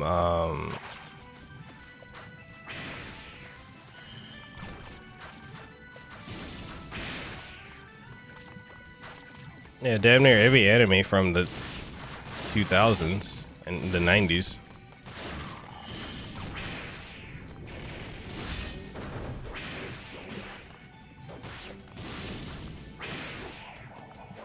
Oh, what? What fuckery did I miss?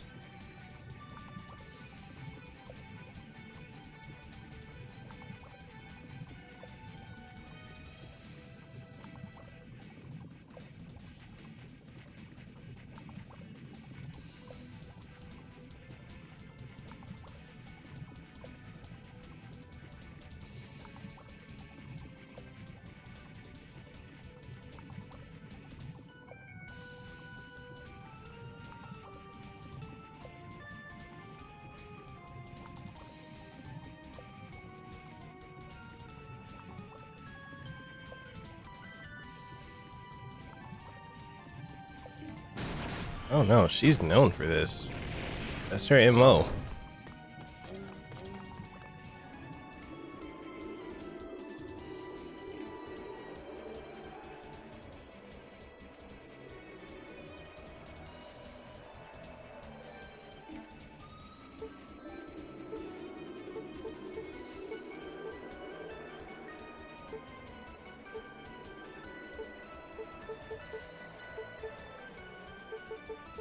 Two Clariors.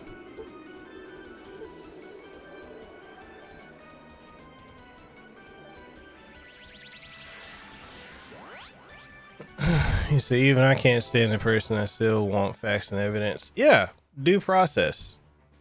I was there's a YouTuber that was he was talking on he was making all these posts on Twitter today that if someone comes out, like your favorite celebrity or whatever comes out as having been accused of something, and if you say that they have the right to due process, and you're just disgusting. And I'm like, no, everyone has the right to due process.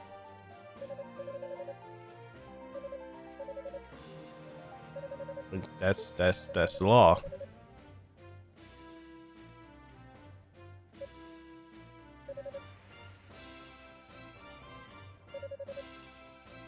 Is everyone here familiar with Vic Mignogna, or know who Vic Mignogna is?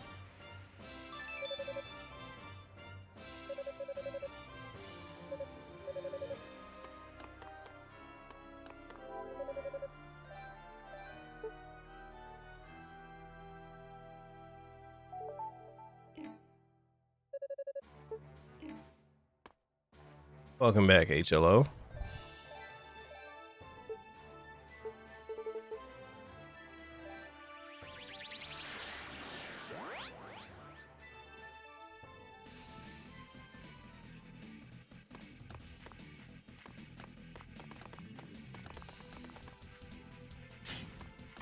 Yeah, the voice actor for Broly. Also, all I need to do is strengthen my weapon. Yeah, so Desiree, Vic Mignogna, he's the voice actor for Broly and Edward Elric and Full Metal Alchemist.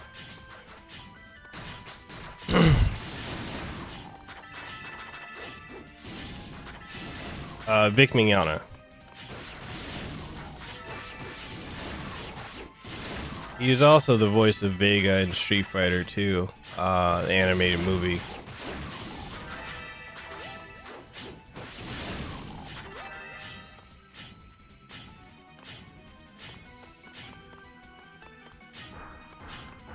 Oh, HLO, we were talking about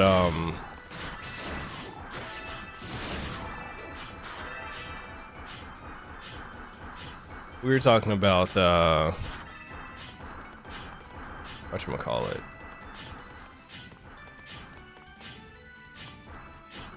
You know how some people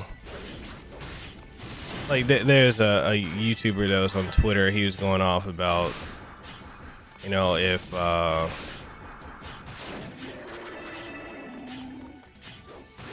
you know, if your favorite celebrity or whatever, if they get accused of something, then to claim that they have the right to due process is just disgusting, and people should shut up about it. And I'm like, no, they have the right to due process. That's the law.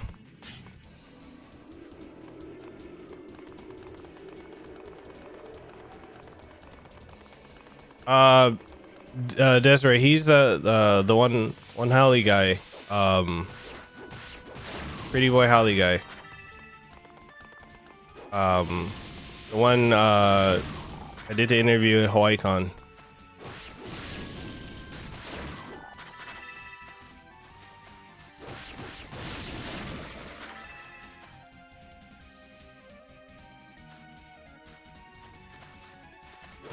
Yeah, I mean, you would think, but a lot of people, I mean, the way it is now, people think, oh, you know, if you're guilty by the trial of Twitter or social media, but primarily Twitter, then you're just guilty in general.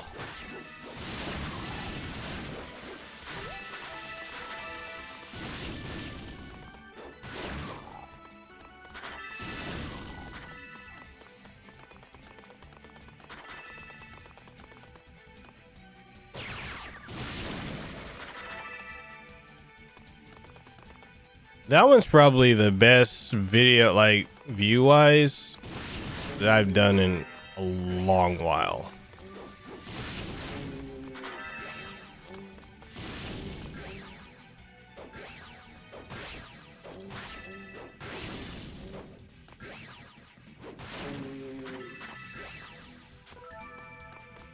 He said it really wasn't any damning evidence against him, only hearsay. Yeah, and all the hearsay has been like disproving every time that they bring it up. I just hate the fact that, you know,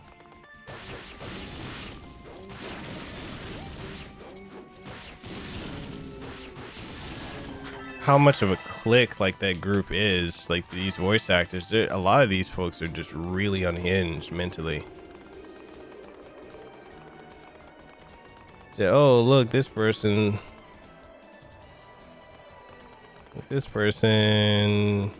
stole the classmate's lunch money in the first grade. Let's have his career and livelihood ruined because of it.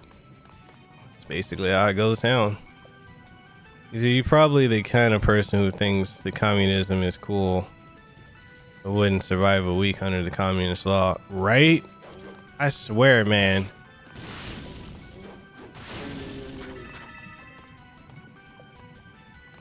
That's the thing that scares me, is that you got so many people these days that are pro-communism.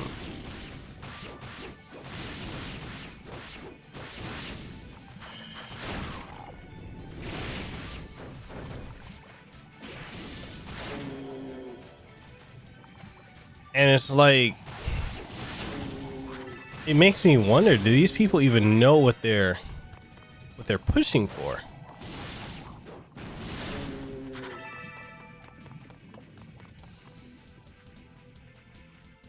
You say you were following the entire law with Recato law?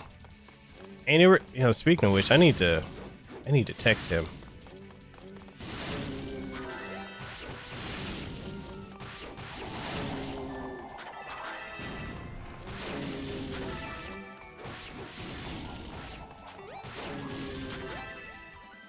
I need to text. I'll probably text Nick after this stream.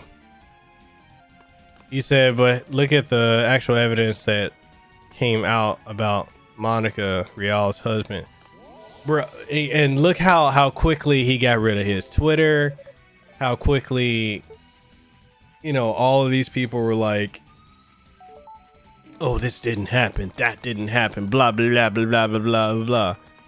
You know, you just deflect it. Like, I swear, people shift goalposts when the narrative does not fit what they're trying to put out.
Wait, did you just say who's Monica?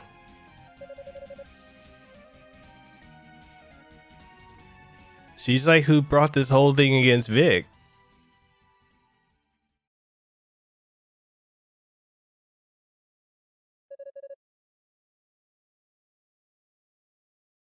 He said if you look at Monica's trial, it seems she's more pissed off that Vic's name was used to promote an anime series rather than hers. Yeah, well, Monica, I mean, she's the only thing with her is that she's famous for being Bulma.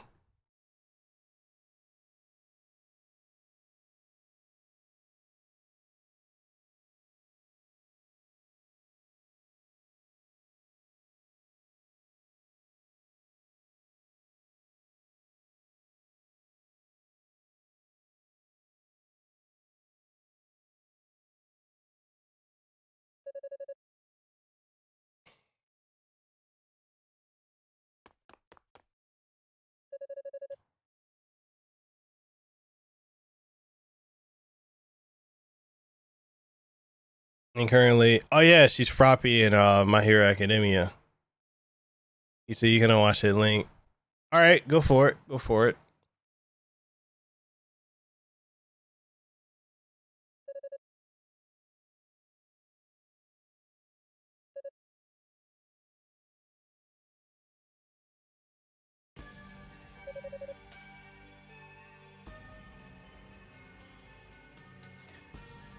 So if you guys remember, I did in the first East timeline video about the humans called the Darklings that were the cause of all the destruction on the planet and why the goddesses lived at ease. This guy is who led that group.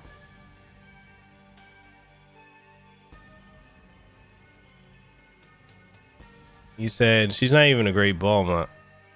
Yeah, I don't care for her as Bulma. I really never have. Like she's just not a standout voice actor to me.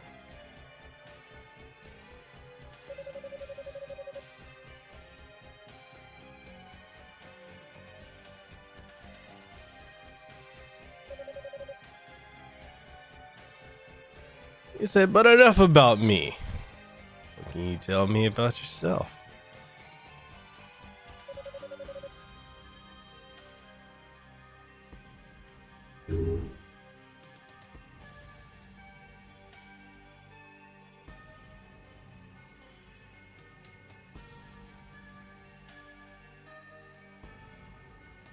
He said, and I'll be real, I'll give Sabat his credit. He's talented, but even the actors that came before him, I prefer. There's not much difference between his Vegeta and Piccolo. No, there isn't. There used to be. I like the guy who is the original Vegeta. I don't like the new. I just never care for Sabat like that because you know the Sabat when you hear that voice. You say if you saw her in the credits, you expect her to be credited as generic female voice number one, right? The Ocean Dub Vegeta, his voice acting is sounded like someone that came from royalty. It did. And then Sabat just made him gruff, and I'm like, why? Why does Vegeta have to sound gruff?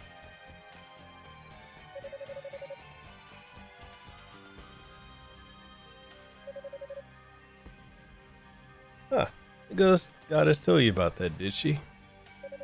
I'm not surprised. You question my reasoning.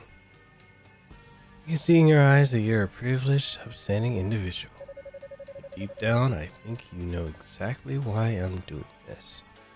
I think you'd do the same if you had the chance.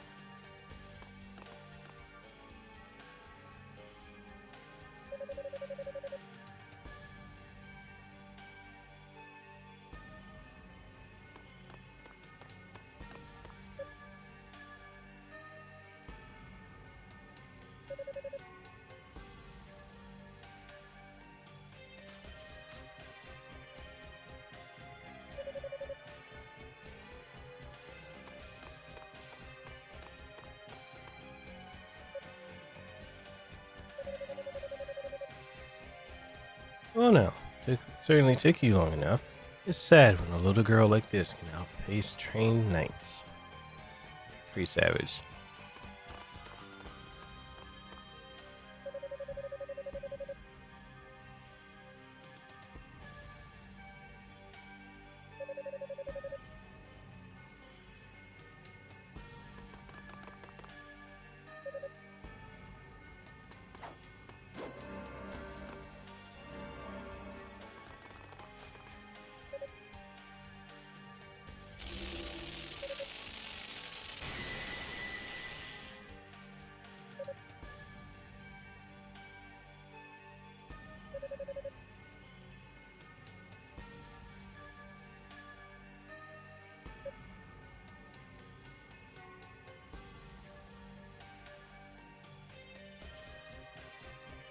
I used to enjoy Sabat's work, but after everything that's come out about him, it's hard to watch. Yeah, I'm the same way.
Yeah, same here.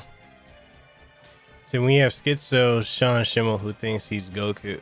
God, Sean Schimmel is a fucking nutcase.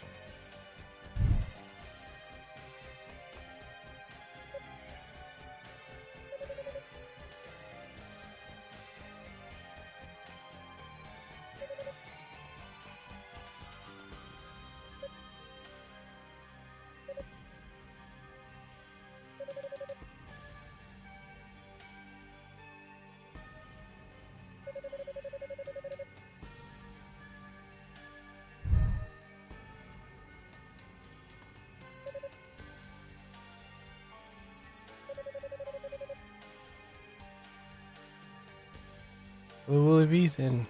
Do you now seek vengeance? That didn't go so well for you last time.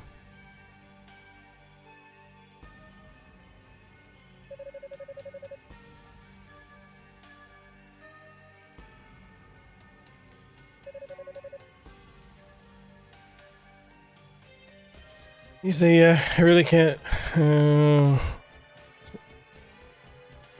I think it's funny if you look at Monica Real's Twitter, it says something about putting child actors out of work since this date. It makes her sound. lot of these voice actors are nuts. But all the shit that's come out about Johnny Young Bosch when he was announced as the new voice of Broly be crazy. Yeah, people are just going after him.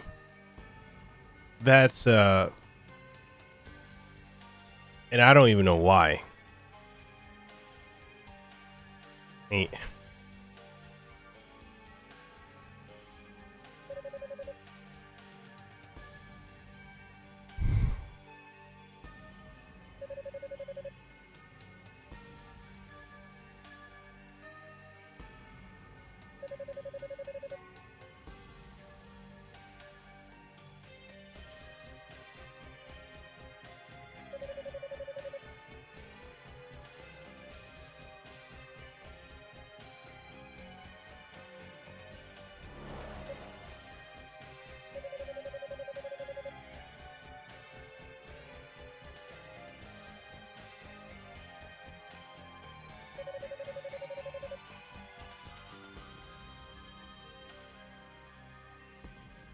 This dude is something else.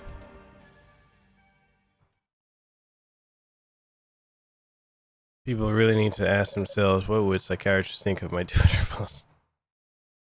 Telling you, people, it needs to have a license to get on Twitter or social media in general.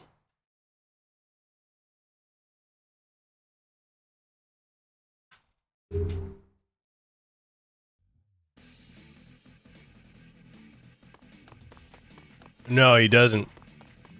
He doesn't hold accountable to him at all.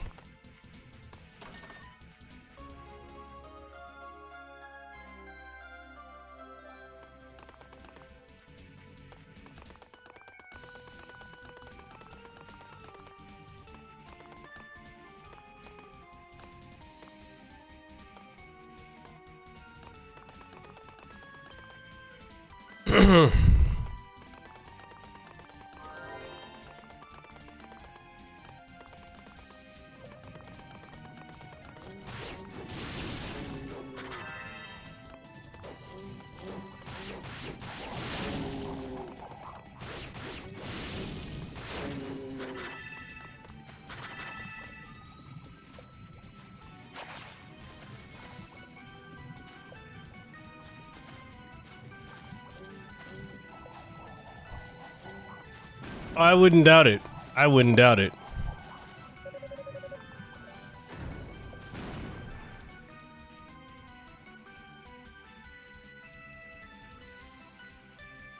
He said, I feel like Sean plays Goku up to be more of an idiot than he's supposed to be. I agree with that.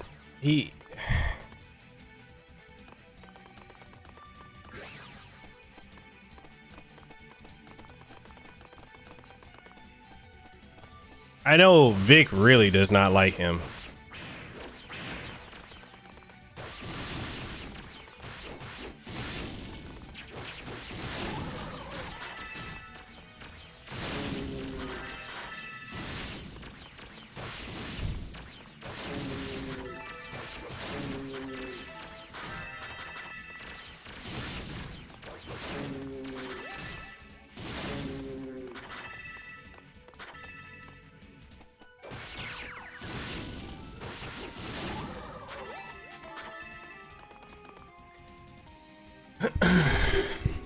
You said, well, there was that time when Sean got mad because he was supposed to be in an event with a bunch of the different Goku voice actors.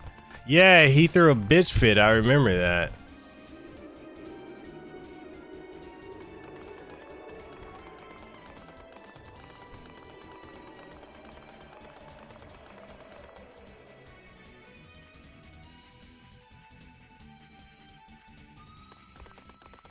Oh yeah, I forgot.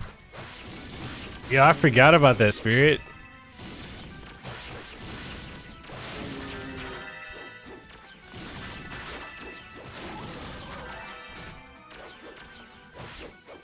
So, if I were to rank E's games, E's Origin, while I love the story, it's kind of like Resident Evil 0 for me. It's one of those, I don't ever want to go back and play again after I beat it. And especially given the fact that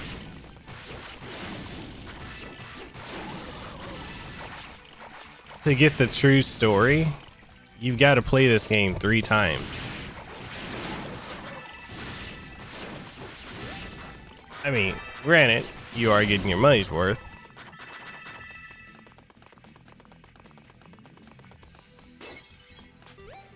I just...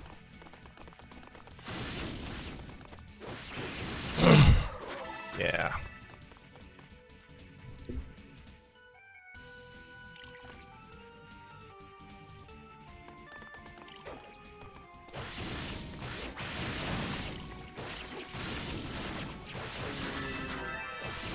I don't even feel like Goku was that dumb in Dragon Ball Z.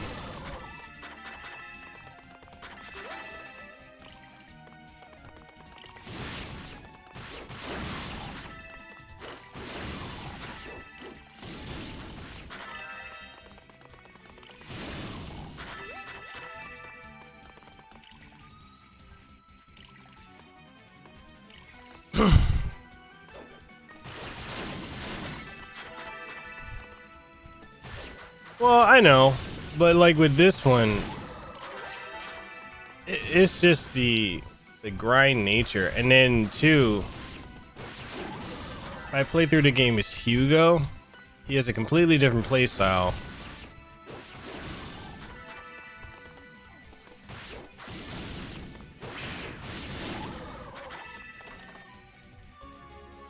He's a much more interesting character, though. Yeah, Desiree, that was the chick that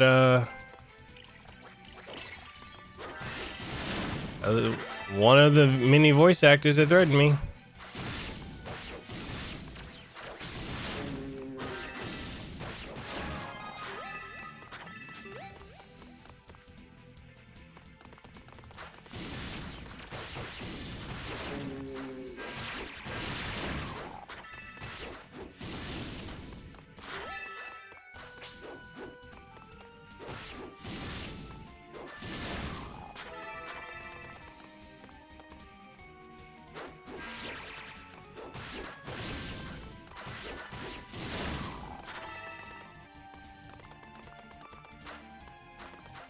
He said when Goku in Dragon Ball Z abridged is smarter than Macy, you know. Bro, that is hilarious.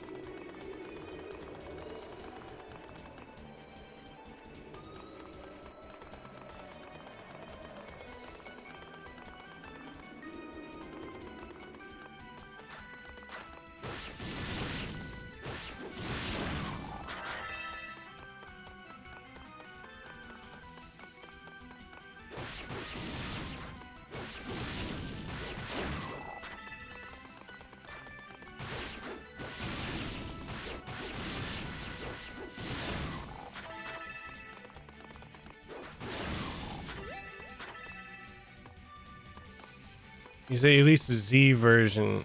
He said, "Man, she sounds so irky." That bitch is crazy.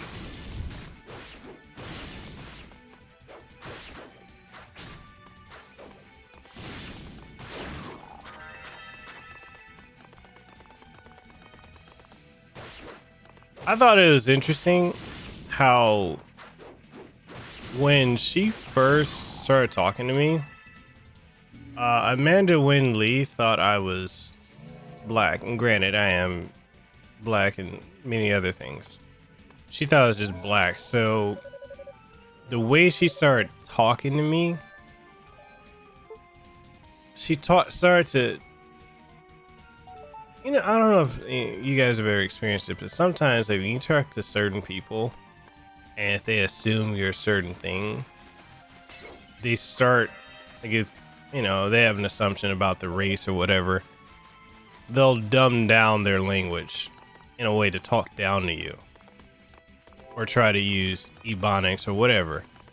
She did that with me, and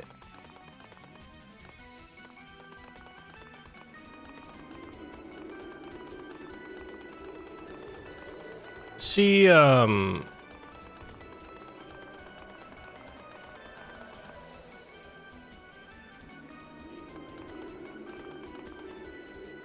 Oh, nice. It's a good mix there. So because she assumed I was black, she started talking down to me like I'm stupid, or in, you know, using lower, you know. And I notice a lot of people do that when they assume, and I hate it. And it's so funny because it's racist and people don't get it. They think it's not. I'm like, it completely is. So I forgot what she was talking about. Something about, yeah, you know, can't believe that, you know, this person's doing this, and this, and she's like, don't you agree? Like, don't you feel like offended as a black person? Blah blah blah blah. And I'm like, no. And then, oh yeah, okay, here it was. She was like, she said something along the lines of, she's like, I love Hawaii. She said, but you know, I shouldn't openly say that because we white people have taken so much from, you know, from you islanders, and you know, all we do is just go around and destroy everything. Like, she said it's really a sin for us, you know, to be white.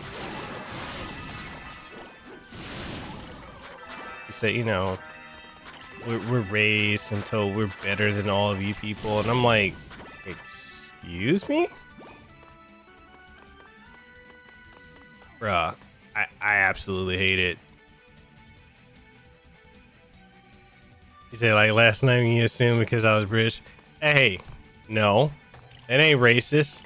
That wasn't racist, but you are British.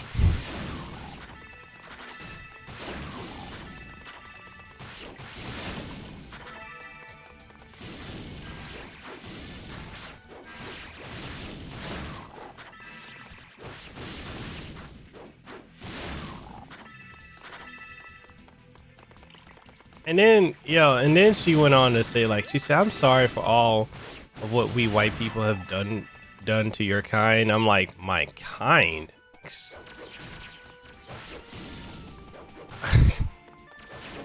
He's a stupid racist. No, you're right.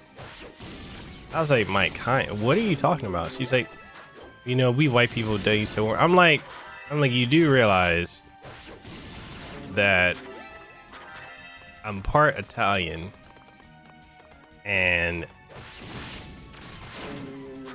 my wife is half white. And she's like, oh.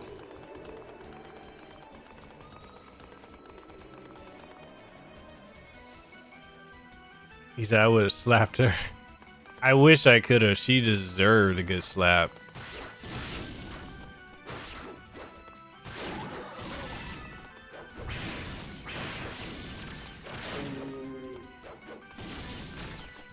How dare I assume your nationality?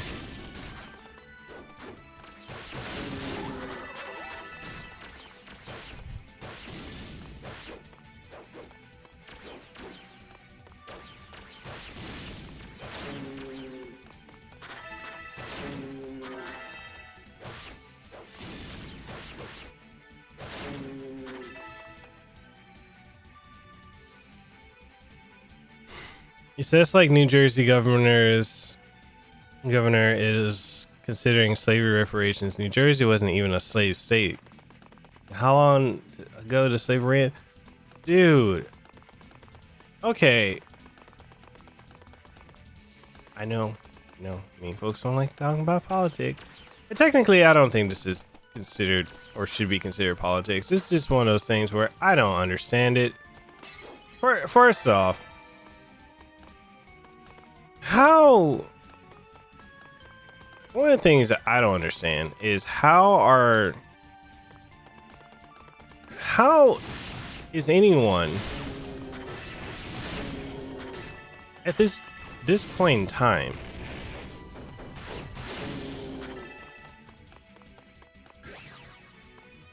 how is anyone able to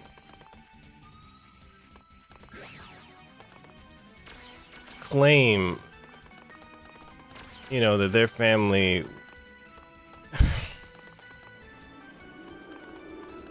I'm trying to get my thoughts together for this. He said Tito would have came out.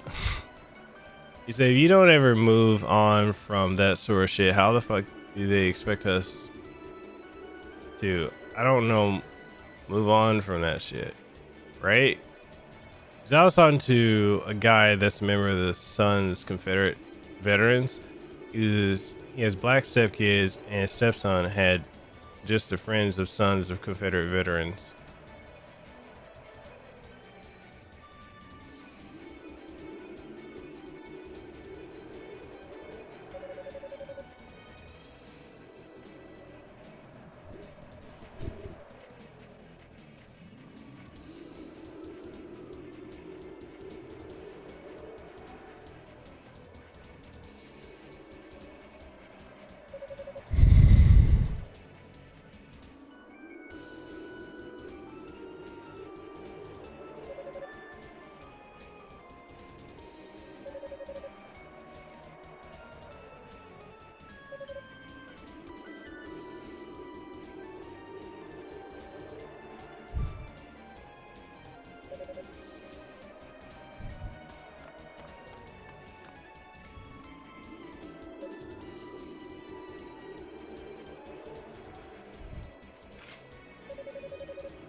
So why is it when we have a microphone in our face, we are compelled to move it?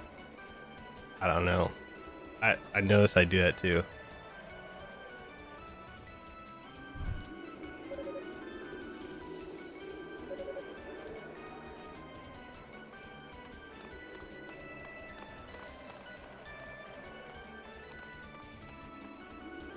You said, I just wanted to talk to that guy because I was interested in his point of view, and from what he told me, this organization doesn't even allow racism.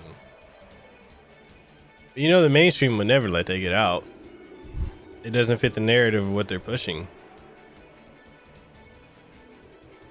Okay, so like, here's my stance when it comes to like the whole reparations thing, right?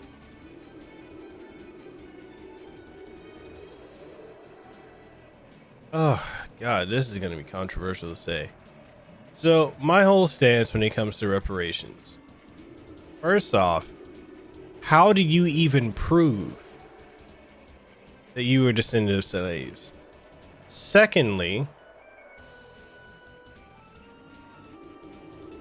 why are we still hung up on that? Some 200 some odd plus years later.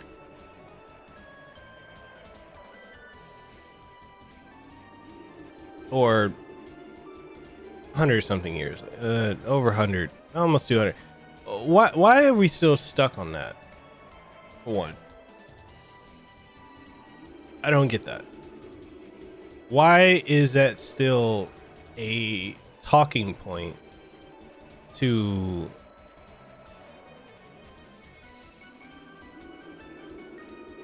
because to me it's a handout. Like, oh, we deserve it because of what our family went through. Yeah, but you didn't go through it. You know? I don't understand it. And it's like, why is it exactly HLO?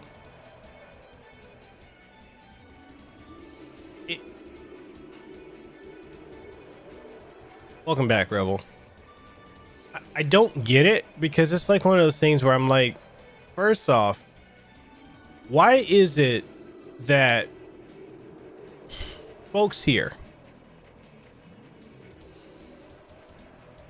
certain folks here in the US, cry racism, cry all this and that, but and they say that they can't get ahead. The system's holding them down. White man's holding them down. All this and the third, right?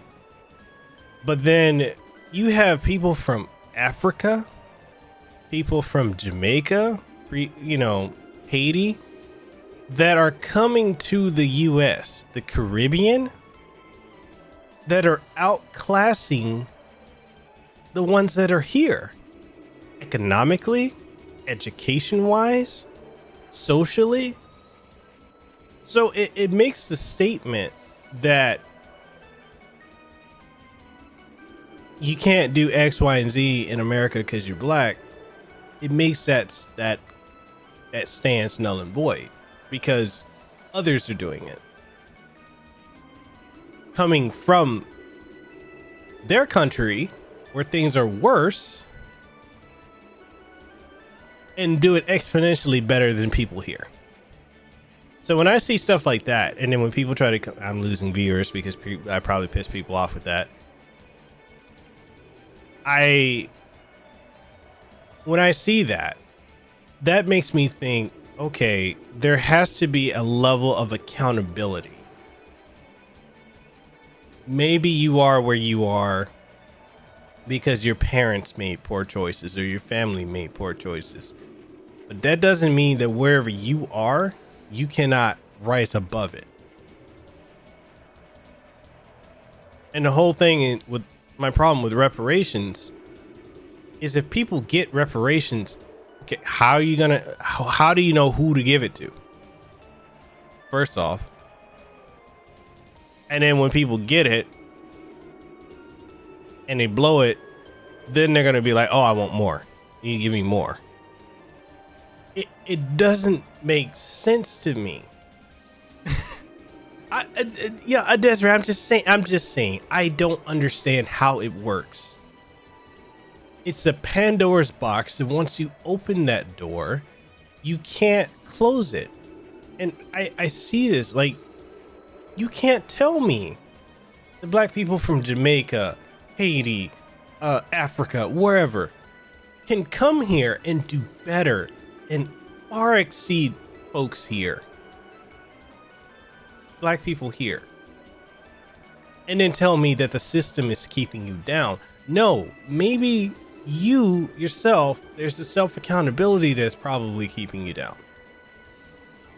Maybe you live in a bad area, and that could be another one. You live in a bad area, but at some point you can save up money and get the hell out of that area.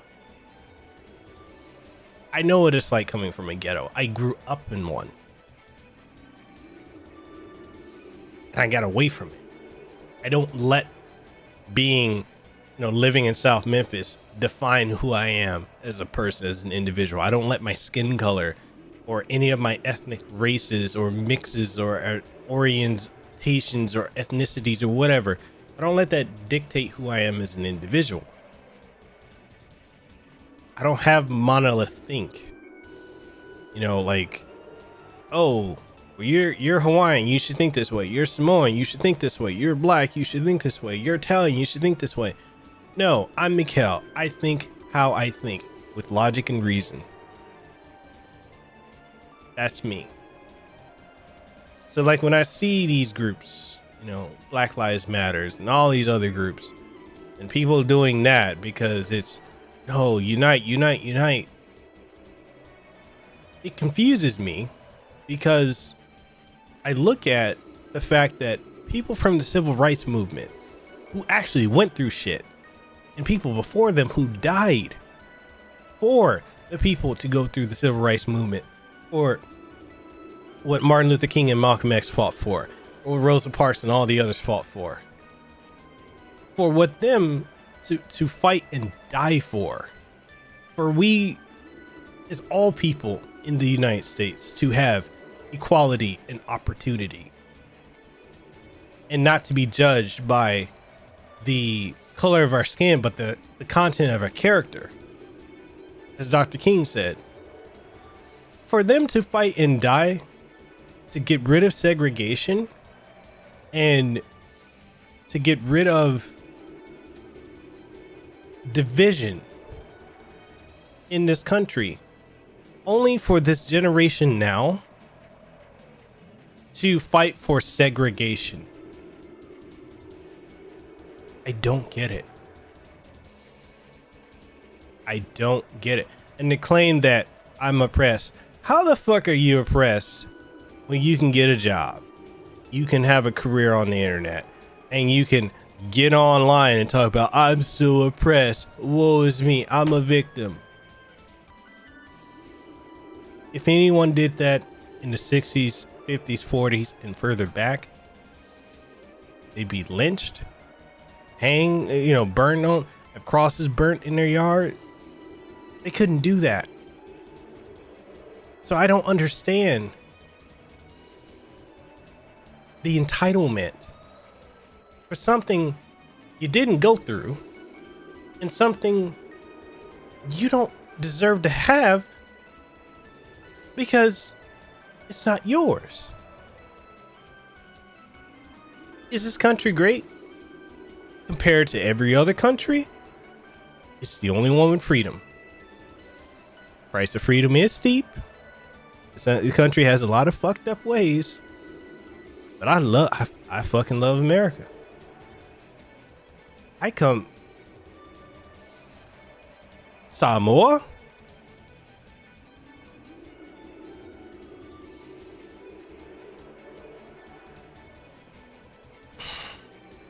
We got problems, we got the shootings and gun issues and all that stuff, but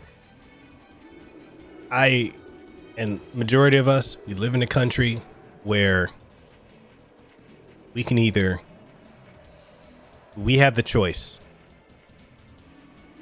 of making more out of ourselves than what we are supposed to be. I want to be a dentist, if I want to be, a doctor, if I want to be a lawyer or a fireman or something else, or if I want to be an IT specialist, or if I want to be a YouTuber, I can sit here in this country and I can choose what I want to be. If we had socialism or democratic socialism, as Bernie Sanders and Alexandria Ocasio-Cortez, AOC, likes to say, then I don't have the right to have things. I don't have the right to be what I want to be. I am to be what they tell me, what the overlords tell me to be, to give me what I want, to give me what they feel that I deserve. I cannot pick where I live. They will choose that for me. And the problem with this generation coming up is they are so ignorant. We live in an era where you can pick up a phone and the entire history of mankind is right here. If you go and say, okay, Google, or hey, Google, you can find it. You can learn new languages. You can communicate with people in other countries like we're doing now. But they are so ignorant. People don't appreciate the value of freedom until they don't have it. And this generation is so quick to give up freedom that when they realize it's too late.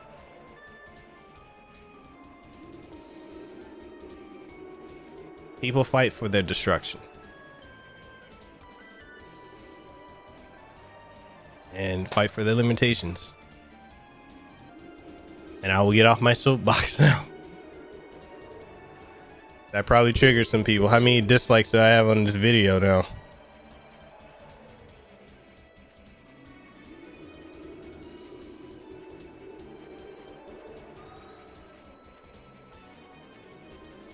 Oh, one dislike. I triggered one person.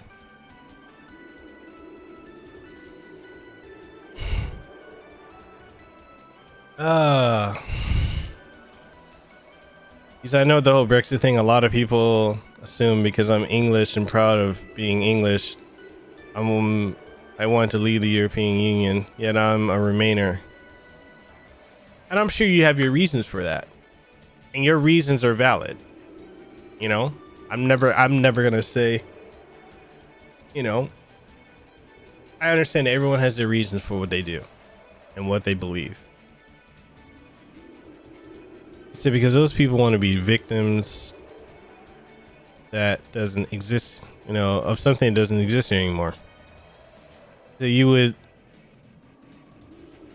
have to develop a plan for disturbing their reparations. Plus, at this point in time, would they even make a difference?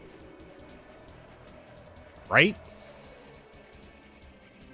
Say, oh yeah, preaching, Miguela. Keep it real. That's what I'm talking about. No, the person gotta not be lazy and do something about their own situation. Yeah, don't tell me you can't. You can't? That's bullshit. Exactly. Let me tell you how impressed I am for my brand new iPhone.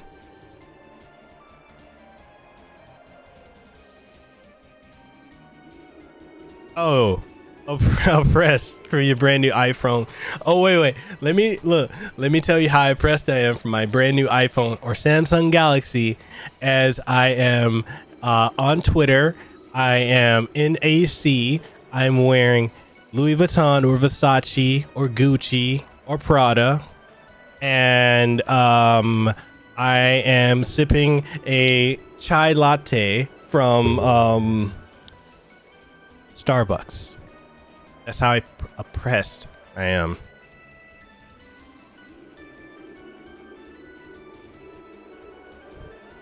Said nah, to do it away. She would have to have just said it. You're not a lady, you're a woman, and women are proud.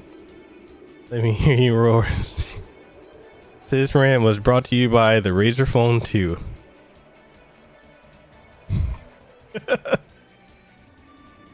This is the Casanova Campfire Extravaganza. All rights reserved.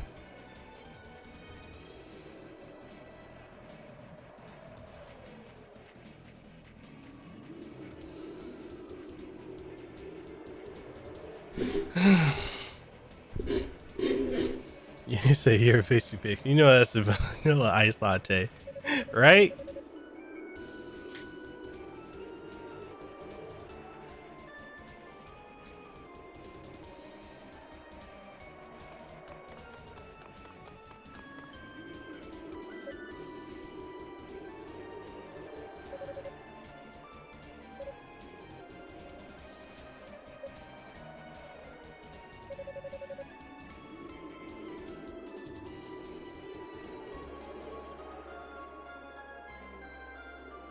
The very item we are searching for, he just gave it to me. He said we should all put all our money together to buy our own island and start our own country. Well, who's gonna run it?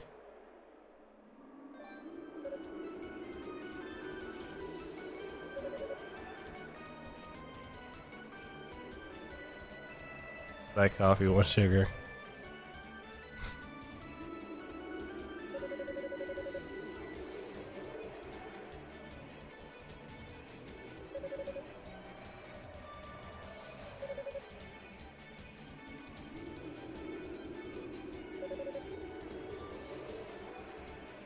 Miguel for president.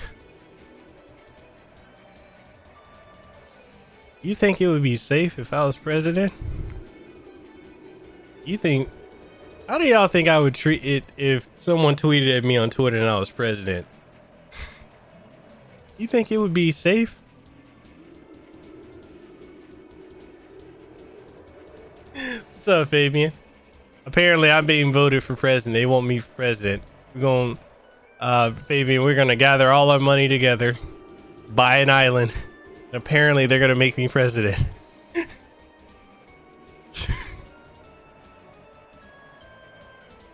Damn, you're vice president.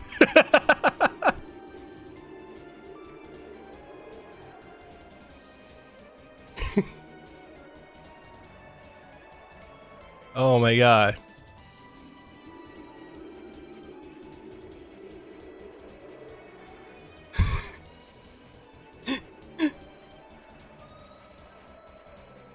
Man.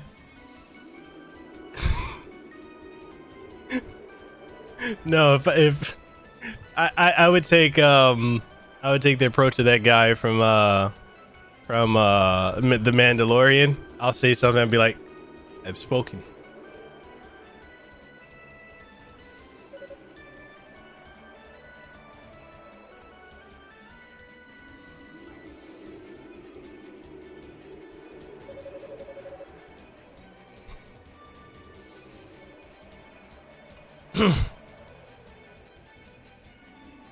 Oh, you got your new card. I can't speak. Did you get your new capture card?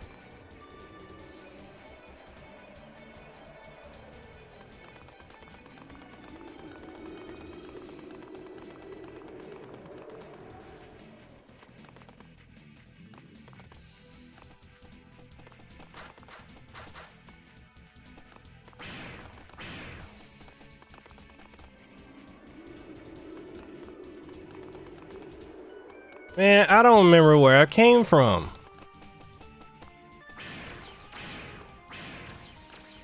Oh, okay, yeah, I came from over there. Never mind. You saw that mid-air pivot. I was like, yeah, no.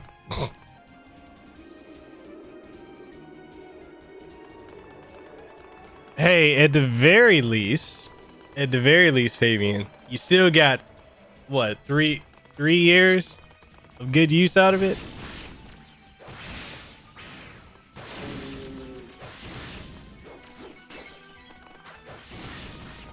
Oh, Fabian, you missed out on last night's stream. The inmates ran the asylum.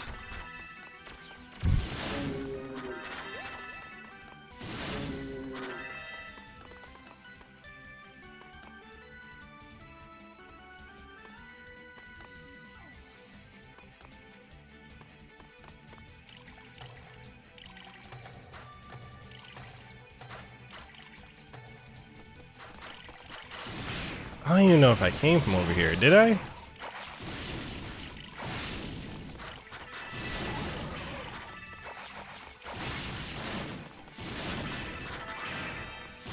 No, last night's stream topped anything else, dude. I don't think you understand, Fabian. Like, last night was so savage, they shut me up. I had nothing to say. The only thing I could say was like, what have I unleashed?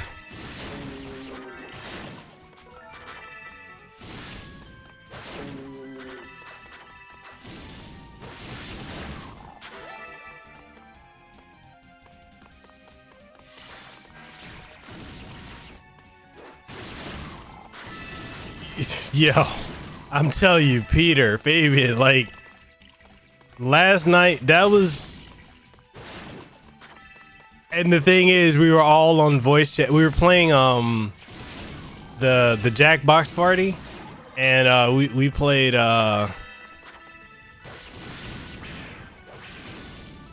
so we had everyone who was playing, like, oh, most of everyone hop on voice chat, and yeah, you literally, they broke me. I got to a point where I'm like, what have I done?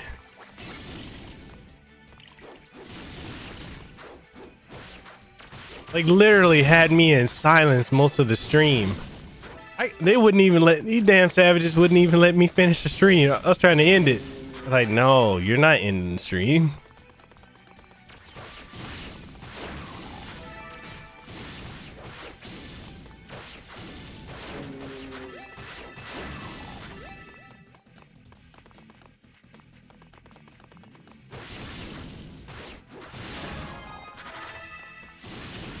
Oh, dude, that was it got so... I don't even have words to describe how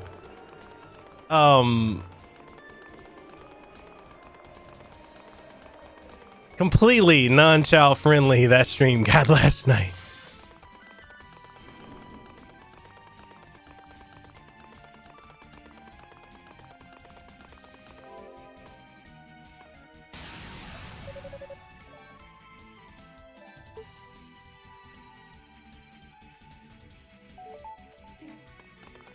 I mean, and I'm shocked that I am still monetized.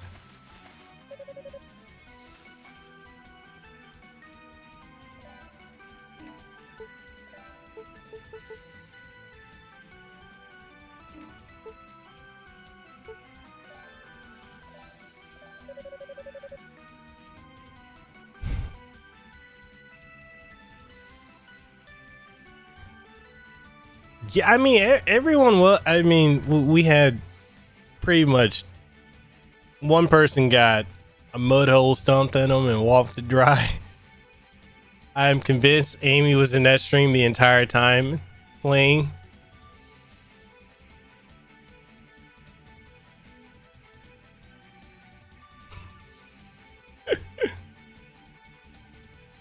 A 99-year-old would still need adult supervision.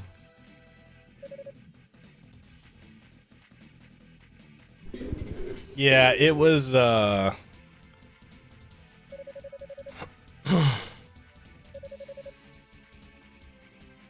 Ooh. I mean, it was as Jim Ross would say, it was a slobber knocker.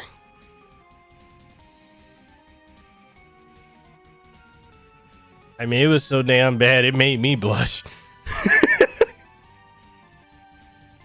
He said that wasn't Amy. We got a master impressionist amongst us.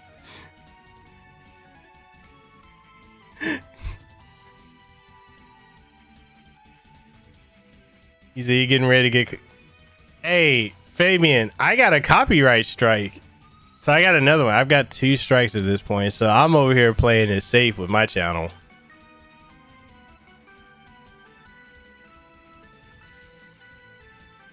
Yo, yeah, that music's gonna be claimed. As soon as they hear that, like, nope. You say, well, if you're quoting good old JR, yeah, all I gotta say is I kept. So.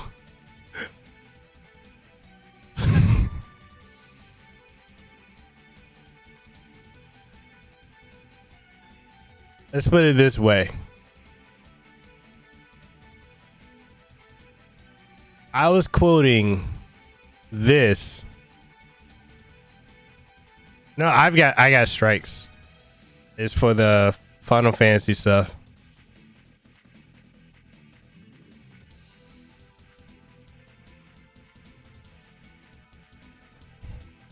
So this is what I kept putting last night. So I said, all savagery used in this work, well, correction, is, not are, is used for entertainment or educational purposes under fair use clause. I had to cover my own self. That's how bad it was last night. It was completely my cop out.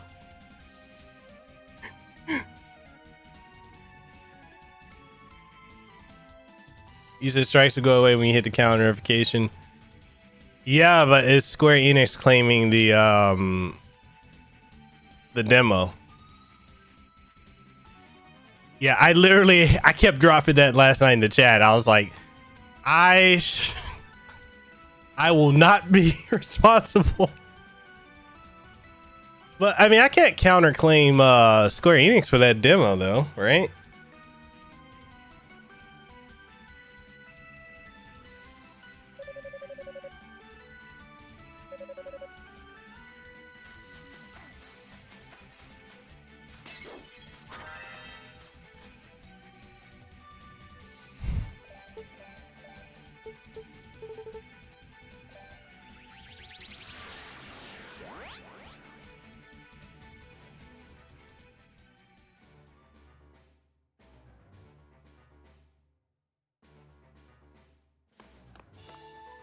He said the only thing Miguel was able to do without breaking down.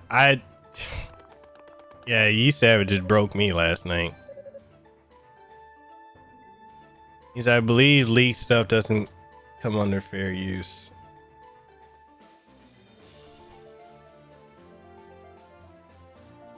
Open. Pandora's box is no closing. There's no way I'm able to put that back in. Like once those doors open, I was like, oh.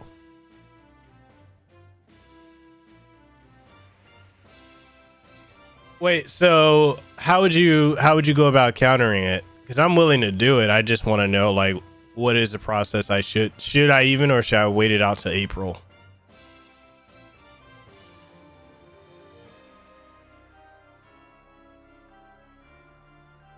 Yeah, I had to mute you guys. I was like, nah, I need to go. I can't take much more of these people.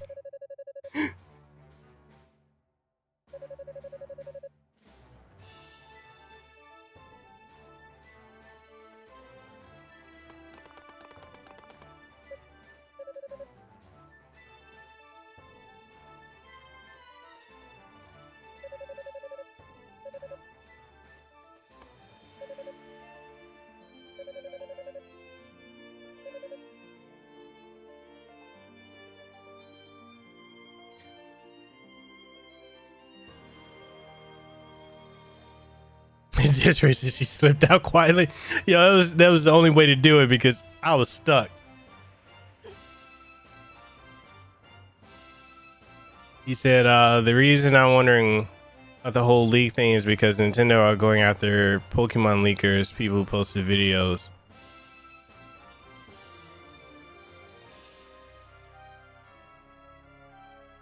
Yeah, I have the ability to counterfile. I don't know. Like, I didn't know like how I should go about it. Should I even bother or wait? He said leak materials aren't covered any differently. So do I counter and say it's fair use?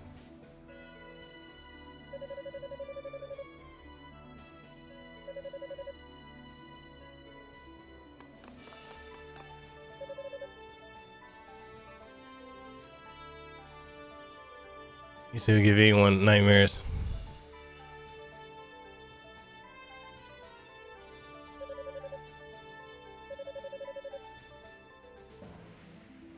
Fabian, do you want me to send you like a screenshot? He said you didn't leak the footage. You didn't. So should I use the fair use clause, or just claim like I didn't leak anything?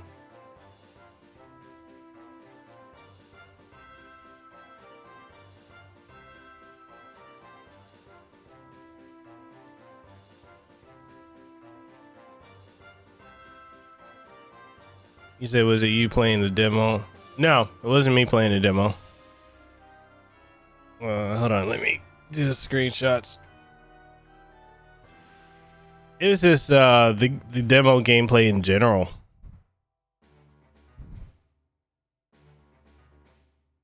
See, let me pull it up.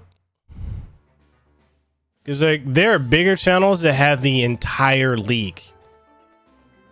And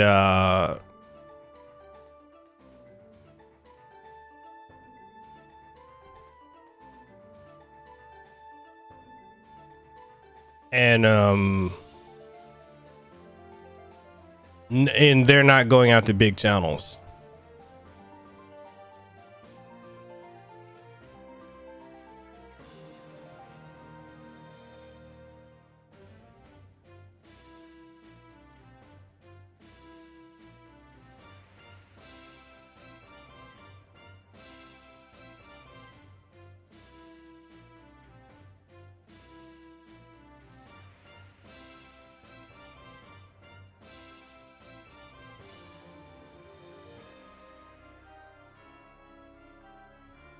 Link to my video or to theirs?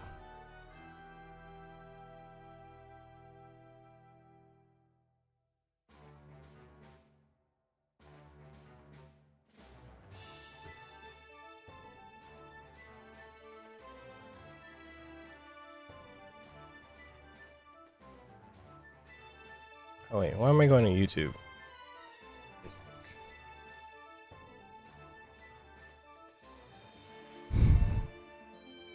How many subs do you need to be considered a big channel?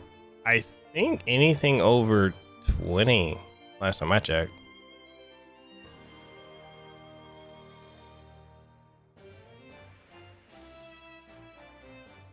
Okay. Let me grab that. Let me send you these screenshots real quick.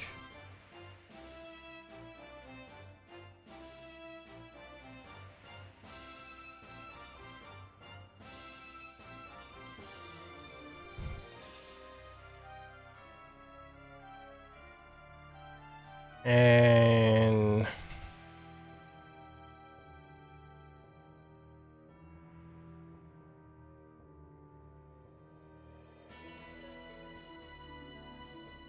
Does it matter that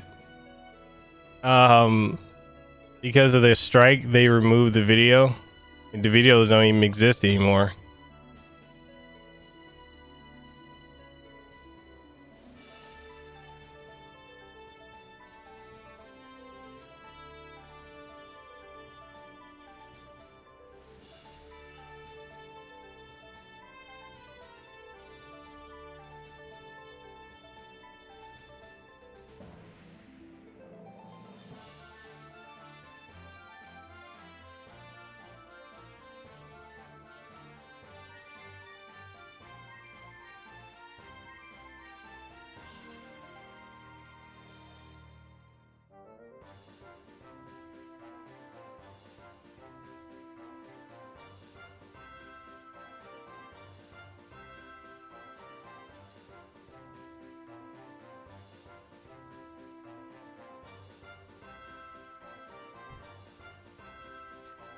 Yeah, they straight took it.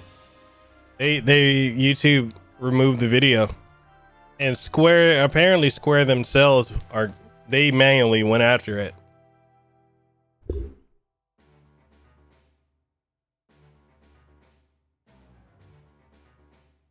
So you didn't know? I was like, you didn't get a notification? Huh.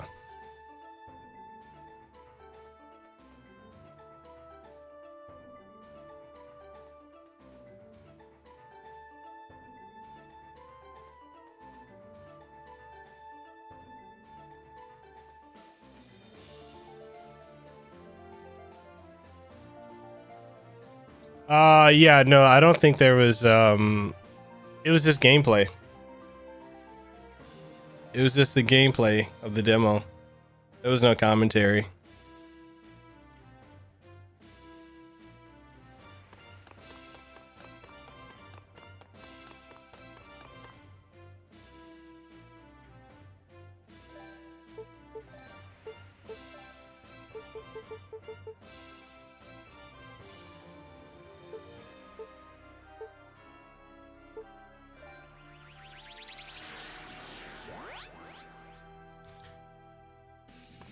Wait, YouTube doesn't even notify you? Doesn't notify any of you guys when I'm live? Oh, I could be shadow banned then.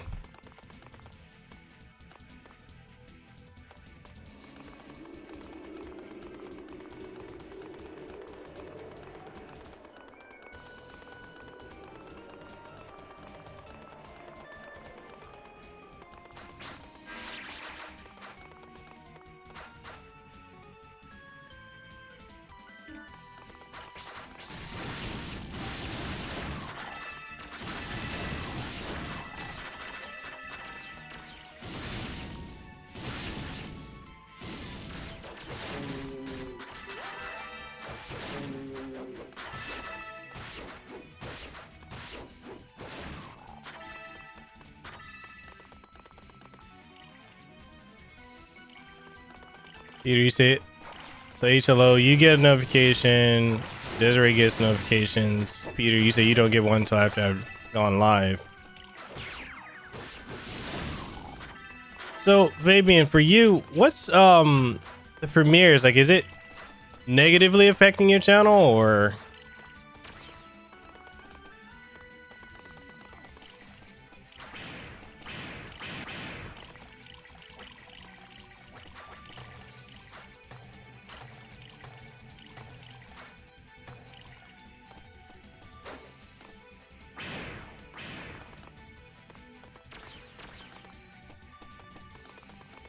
Oh.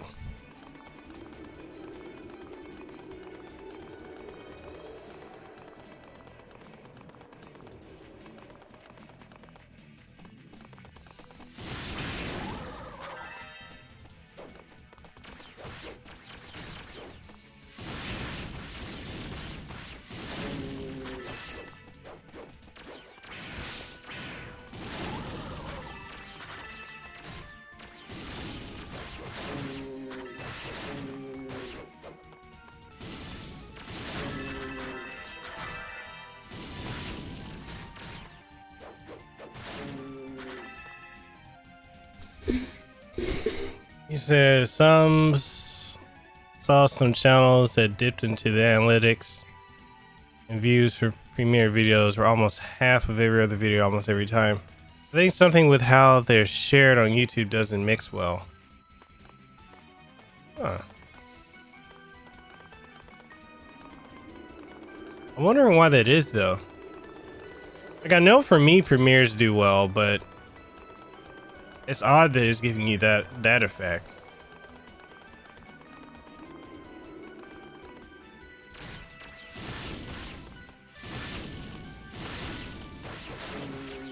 I will admit, I think when you did the premiere for Nightwolf, I didn't get a notification for that. I didn't. Like, I get notifications for everything else you put up, but that I got no notification at all.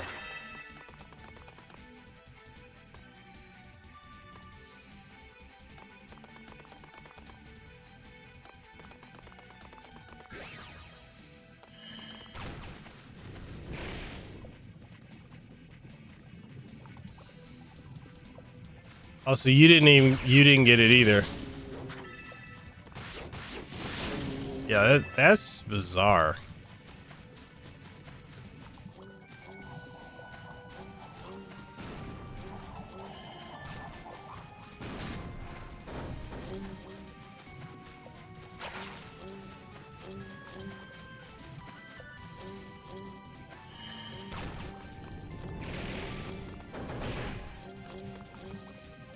Here's what I think. Less comments because of the chat, so the algorithm thinks there's less engagement. Just a guess.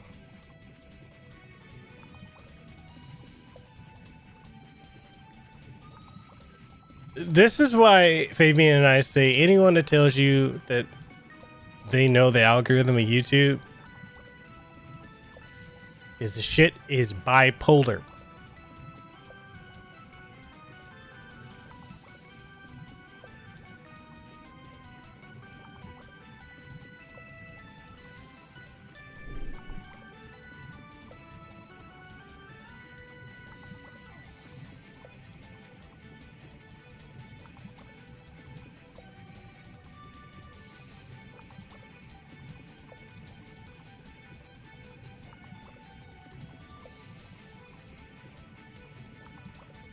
I'm kind of wondering this, and Fabian, maybe you understand it, but it seems my engagement and my viewership is jumping. Like, I don't know why. I'm not complaining.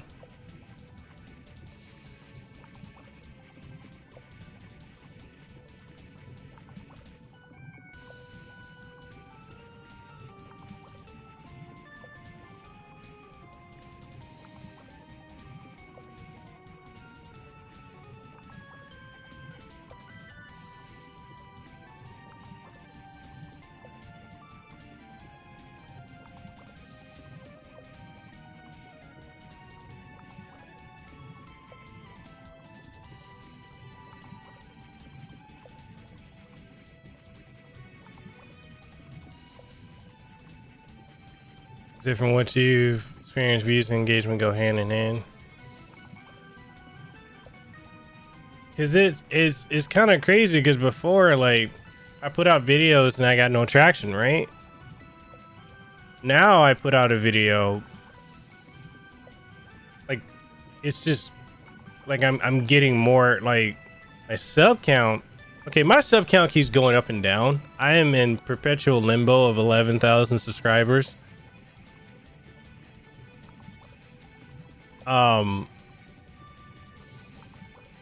But for every 50 plus subs I lose, like, I went down to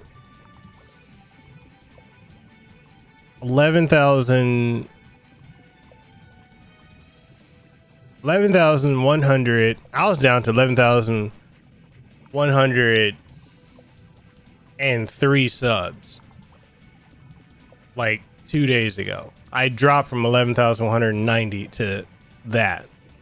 I'm currently at 11,142. Like, it seems like it's picking up, I don't understand what's doing that. I'm not complaining.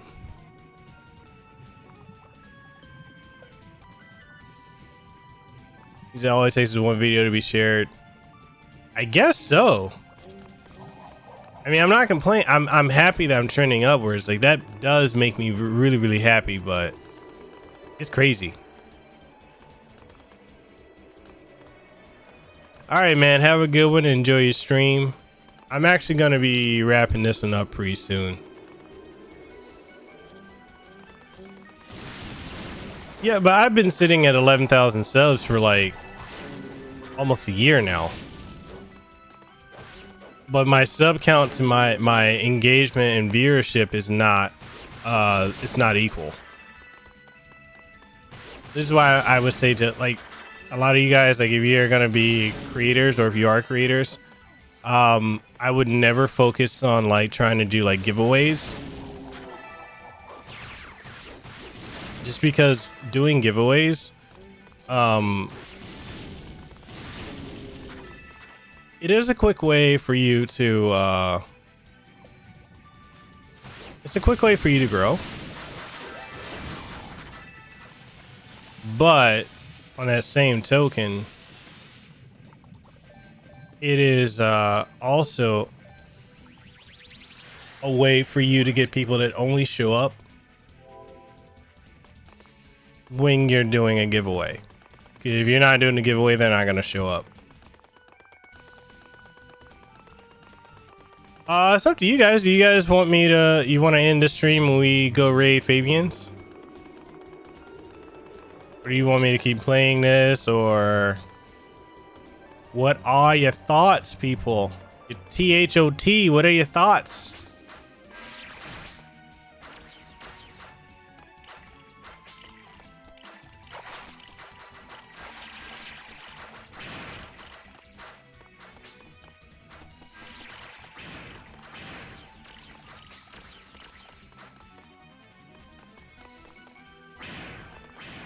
Okay, you got one for Raid Fabian. What about everyone else?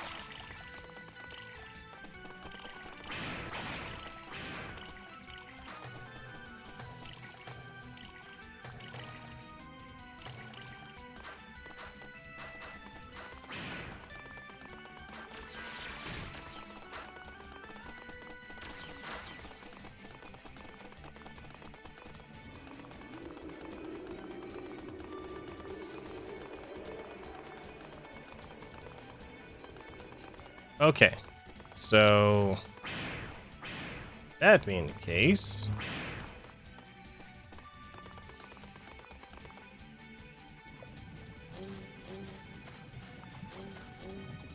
all right, so that being the case, let me just go to save point and then I'll go ahead and save. So thank you guys for coming through. We'll go ahead and go over and raid Fabian's stream, and you guys enjoyed it, hit the like button, and if you want to support the stream, support the channel, Patreon, channel membership, super chats, donations, only if you want to, completely optional to you. We'll have a second stream later on tonight with Trails of Cold Steel. Here's a question: do you guys want Trails of Cold Steel? Would you like would you like to see Skies of Arcadia Legends?